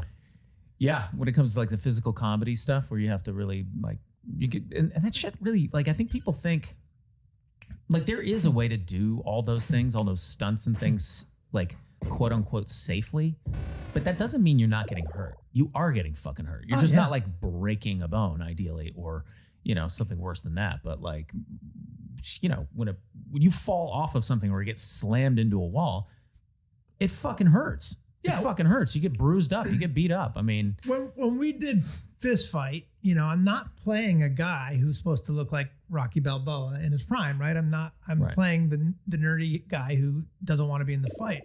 And so obviously I'm not like ripped in an amazing fighting shape. And we shot that fight for like a week straight. So you're doing like 14-hour days all day, every day. Just and Ice Cube's not a stunt man, so sometimes when he goes to throw you into a school bus, he overshoots it and you go slamming into the school bus, And I got sciatica on that, like I couldn't feel my foot. It's crazy. It's crazy. Well, I can remember like, so I'm watching a lot of football now, soccer in the U.S., and I'm so used to watching it on TV, and it looks like guys are always flopping, and they're like, oh man, get the fuck up. They're all faking it. And when you go and see it live in person, like on the field, you see how hard they're smashing into each other. Oh, it's brutal. It's brutal. And so I was asking them about like, what does it feel like when somebody's like, you're running at each other? And I've heard this from a lot of professional athletes. They say, the big hits aren't the big things. It's like the small things you weren't expecting. And I remember I think the worst injury you ever had, Charlie, on Sunny. Yeah, was that time. Well, no, you didn't break it. You bruised it, right? You landed on your elbow. I got like a hairline fracture in it and bruised it. And like I remember it was lingering for like 8 months, because I remember the doctors were like, it almost would have been better if you cracked it completely because it could heal. Otherwise, it couldn't heal. And I remember you were in pain for like forever. A long time. Those little nagging things. Yeah. And that was from the snowblower in the Christmas episode. And where that was we just did you all did a stunt. You just jumped into the air and you just happened to land. I missed the fall mat. So there was a fall mat, but there was so much like snow blowing, couldn't really get a sense. So I jumped as high as I could in the air, curled my back into a ball, and then just came right down on the ground. And then I was like, ooh, that hurt. But the shot was still going. So I did it again, and I missed again. Oh. And I went to the hospital, like, I think a few hours later, and Danny went with me being like, I'll help you, like, get in. I think I mentioned this. I'll help you get in. I can get you in. He's like, I'll get you a guy. I'll get you. Yeah. And the nurse had no idea who he was. Yeah. You were saying that. What? They didn't. Yeah. The nurse didn't know who Danny DeVito was. No, we talked about this on the podcast. We did. No, we didn't. We did. We just talked about it in the editing room. Yes, we did. We talked about it. We did. We talked about this on the podcast. Not when I was here. Okay, Meg. Okay. Megan says no, and she's listening. She's to them edited all. the episodes. I'm telling you right now, we did not. I don't know what the fuck you're talking about. Were we in the editing room talking about it? I think we were talking about it on the podcast. You guys might have talked about I feel like you we're talking definitely, about it on the podcast too, so I felt weird bringing it up because like, I think I'm repeating myself here. definitely 100% did not talk about it in the podcast. It was under the conversation we were having was whether or not people like knew the show and how weird it was. The people like it has been on for 15 years and people are like, what's that? I haven't heard that. And then you told the story about Danny, but maybe it was just the two of us. It might have been. You guys are probably in editing, you know? It might have been. Let me ask you guys this. Did you eat breakfast today? No. Yes. I've eaten twice. You guys haven't eaten today? No. I haven't eaten I've today, eaten two but times. I normally would have, but we didn't go to the office, and then I was in the car. It's weird times. I usually eat around like 11:30, so I'm gonna overshoot that. But I can not eat till noon, 1 o'clock, something like that. I got here a little bit early because I just went straight from dropping my kid at school over, and then I was like, oh, maybe I'll just find like a little restaurant near you. But there's so much traffic around your house that I was like, I'm just going to go park on the street and do some calls and emails and things. But I should have gone to a little restaurant. I should go to In-N-Out Burger and It's try very to cut the similar. line. What? should go to In-N-Out Burger. We should go and try out. to We cut should the go for line. lunch. See if anything's popping off over there. We Oh, are boy. sitting on a miniature set of Patty's Pub. I should bring this up. Mm-hmm. I think it's maybe like so. It was in our office, and we got rid of that office, and they were like, "What do you want to do with it?" And Robbie said, "Oh, I'll take it. I'll put it up in my home, in my whatever you want to call this little side office." Oh, why did we build this? Did we just build it for fun? Yeah. We got those offices. We knew they were going to be year-round offices. We were under a deal, and we were like, let's make it nice. We put a little. Yeah. We put like a little. I think we were also like you'd see like images. You'd see like the South Park offices or like the Simpsons offices or like any like long-running comedy show, and there were always like Cool. ping pong tables Yeah. and putting greens and like all this cool fun shit. You know what I mean? And we were like, we should do that. And so we put in like a little. We put in a little. and yet I putting feel like We green. didn't use any of it. We We put used in a ping pong table. we used the ping pong table. I feel Oh, like yeah. that structure never had that energy though. But No. probably only because there wasn't enough space to really like run the show from there. Probably if we had set that up in a larger space where we were actually Right. running the show from, then it will have the hustle bustle, I think you're right. of an office. But instead, it was just like this strange little miniature set Yeah, in this little. which we never used because by that No. point we were all married with kids, and so we didn't have we never sat at the bar and had drinks. No, not at all. No, We've never really we've really just been kind of people that work together, and then when we leave, maybe we'll go out. We used to go out together, but we would never like drink at work. I think we definitely talked about this too. Like every once in a while on set we would, but we never like drinking right. how many people? No, I mean we're doing a job. Yeah, that's a common misconception that we should clear up, right? Because that's a weird thing. We're like, oh, you guys probably just get high as shit and like write episodes. I'm like, I'm sorry, no, we so don't. Like, I mean, There are people who do. Yeah. Like, no, and absolutely. are- Like and Seth are- Rogen Seth. can be high as shit all day long and write like amazing stuff, and I could. There's no way I could do that. No way. Yeah, I couldn't operate. No. But you No. haven't built up the tolerance. I think that takes a lot of practice. I also think I mean we just I think any drug just affects everybody differently, right? Because I mean, there's no way that he feels the way I feel when I'm high.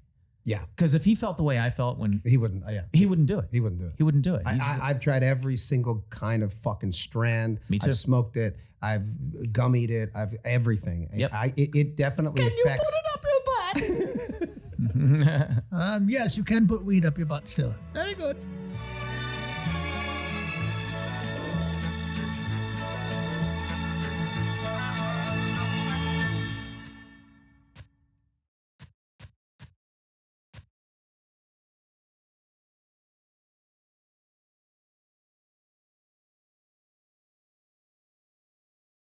It's knowing the joy. testes. 1, 2, 3. It's There it It's is. almost time. It's It just clicked 9 over. o'clock. It's 9 o'clock. It's 9 a.m. It is 9 a.m., isn't it? and what did we agree on a time today? Yeah, I believe we said 9 a.m. Megan, did we say 9 a.m.? We did Megan say said 9, and I'm here. I'm sitting in my chair. Yeah, I've got a chair. I'm occupying my chair. Yeah, and yet this chair is this chair's empty. Yeah. Well, now this is the first edition of the video podcast. Yeah, isn't this exciting? This room is awful. Yeah. Yeah, It's we're a gonna little have barren. to. It's a little characterless. Although I'm noticing in your shot, Glenn, you see my giant belly. That's kind of cool. giant belly? No, behind you. Oh! I thought you meant like the one that you're sporting now. No. Oh, Well, that's under flexing. the table. That's under the Flexing. table. No, it's Is this? I was thinking about that. Well, first of all, I want to say that one of the things I find very funny about this is like we're no longer allowed to talk to each other. right? Because every time I start to tell you something, Yeah. you're like, save it for the podcast. Save it for the podcast. Now, is that because we think we're that interesting? No. I think it's that we're afraid we're going to run out of things to talk about. Oh, yeah, no, you're absolutely this right. would be- right. yeah. So just anything. Just talk about anything. For example, Charlie not being here. a missing man. A missing man is actually very interesting. Yes. Now I am concerned I am concerned for how interesting the podcast is going to be without Charlie. If you think about the show itself, if we didn't have Charlie, now don't tell him this. Well, he already knows. No, he knows, but that's the thing. He doesn't need to hear that because He already knows it. it's a whole thing. Without Charlie, the show doesn't really work. You know what I mean? Yeah. Probably wouldn't have gotten to season 15 without Charlie. Makes me think we should wait on the podcast. But no. No. We this is the tradition. If you don't show up on time, you lose. Yeah. You lose. So here we go. You snooze, you lose. Now let's get into it, Rob. I'm seeing a cane. Glenn, Is that a cane? Yeah, this is a cane. Qualifies for a cane? Yep. Okay. Now, this is my first day off crutches. Uh-huh. And I got myself in a shoe instead of a boot. I tore some ligaments in my foot. But I was so adamant on being on time for this podcast. I was supposed to get a ride here, and I was supposed to get picked up. And the person who was driving me was coming from the same area of town that Charlie is. So I think there's some pretty bad traffic. But that's no excuse, because traffic in LA, how novel. That's a given. That's a given. Yeah. So he wasn't getting there on time. I texted him. I said, "Where are you? Where are you? Where are you?" I'll get there. I said, "I can't risk being late for this podcast." And So Charlie actually texted us and Yes. said, "Hey, I might be a little bit late." You said that won't matter. That won't matter. That won't I said, matter. "This text won't matter." This buddy." text won't matter. But then after I sent it, I was still sitting in my driveway waiting for my ride. And then I thought, oh shit, now I've thrown a gauntlet down. That's right. And now my foot that's all fucked up is my right foot. That's right. It's your driving foot. My driving foot. Yeah. That's But- everyone's driving foot. Yeah, well, yes, it is. Well, yeah, so unless you, I hope. well, unless you're driving automatic, then it's both, I guess. But If you're driving what? or if you drive a manual, then it's both feet. Is it not? Yeah, you gotta that's use the right. clutch. That is Use the right. clutch. Yeah. Okay, so either way, your left foot is generally not your driving foot. Correct. That's your point. But I thought now I've thrown the gauntlet down. I just gotta get in the car and go. Yeah. And Yeah. so I did. And as I did, my ride was passing me, like literally we just passed each other. And I locked eyes with him and he knew. What a picture, you guys, like just the like turn as you guys He was get it. driving so fast that like he almost hit me and like weaved out of the way. Okay, so basically what we're learning today is you didn't want to risk being late for the podcast so that the same thing that we're doing to Charlie right now wouldn't happen to you. Yes. But you were willing to risk your life and Brian's life And to my get here foot. on time. Yes. There was no way that I was going to be late for this podcast. Yeah. Well, Here we are. This is the video portion. You know, it is like when someone has been late and I haven't been late yet, which is crazy. That is because crazy. I traditionally used to always be of all of us the latest. I know. But now we're 6 minutes in and we got to start talking about the episode, I think. Yeah. Unless you got some other shit to talk about. You know what I mean, think we should talk about? What? Is this office? When this is the video, is this our set? This is a piece of shit. Yeah, we can't do this. We can't do this. We're gonna step it up, guys. This What is is this behind me? There's Meg, though. Everybody can see Meg. yeah. Oh, no, she hid. Oh, she hid. Come on, Megan. Well, she finally has a microphone, by the way. Oh yes, I didn't see that before. Okay, that's good. Now, to be clear, listener, Is it on or off? if everybody assumes that our goal in this podcast was to silence women by not giving them a microphone, you are sorely mistaken. We have been begging Meg to get on mic from day one. That's and all you right. can.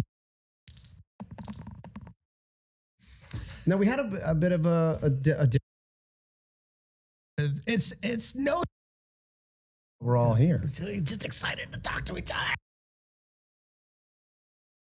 That like when we had the house built.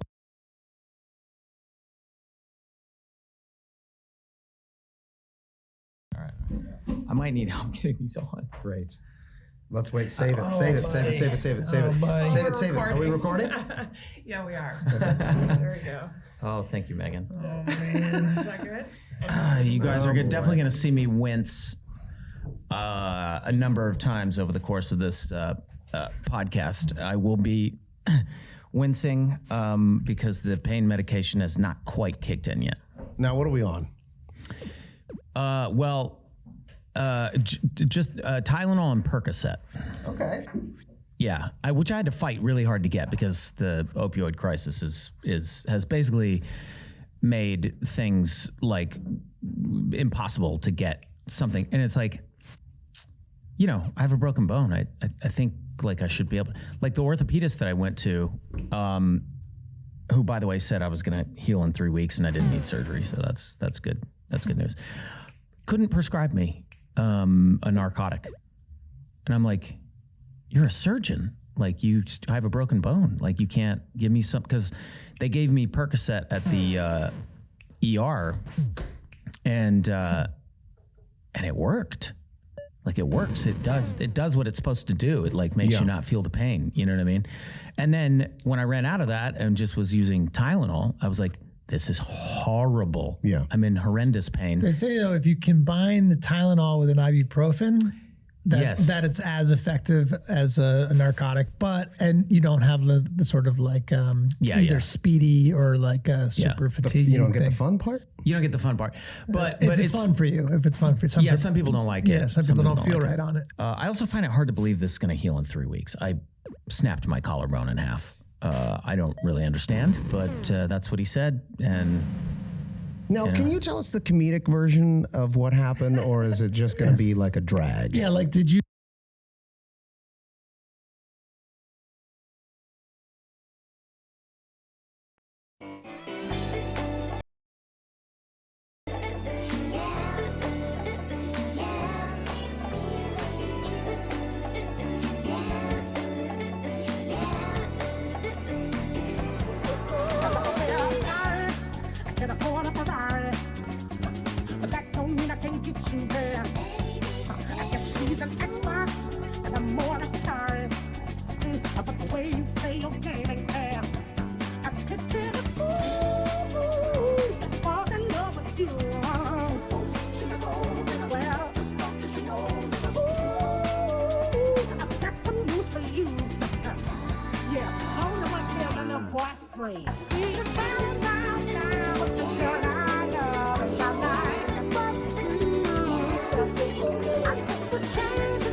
It's your fault.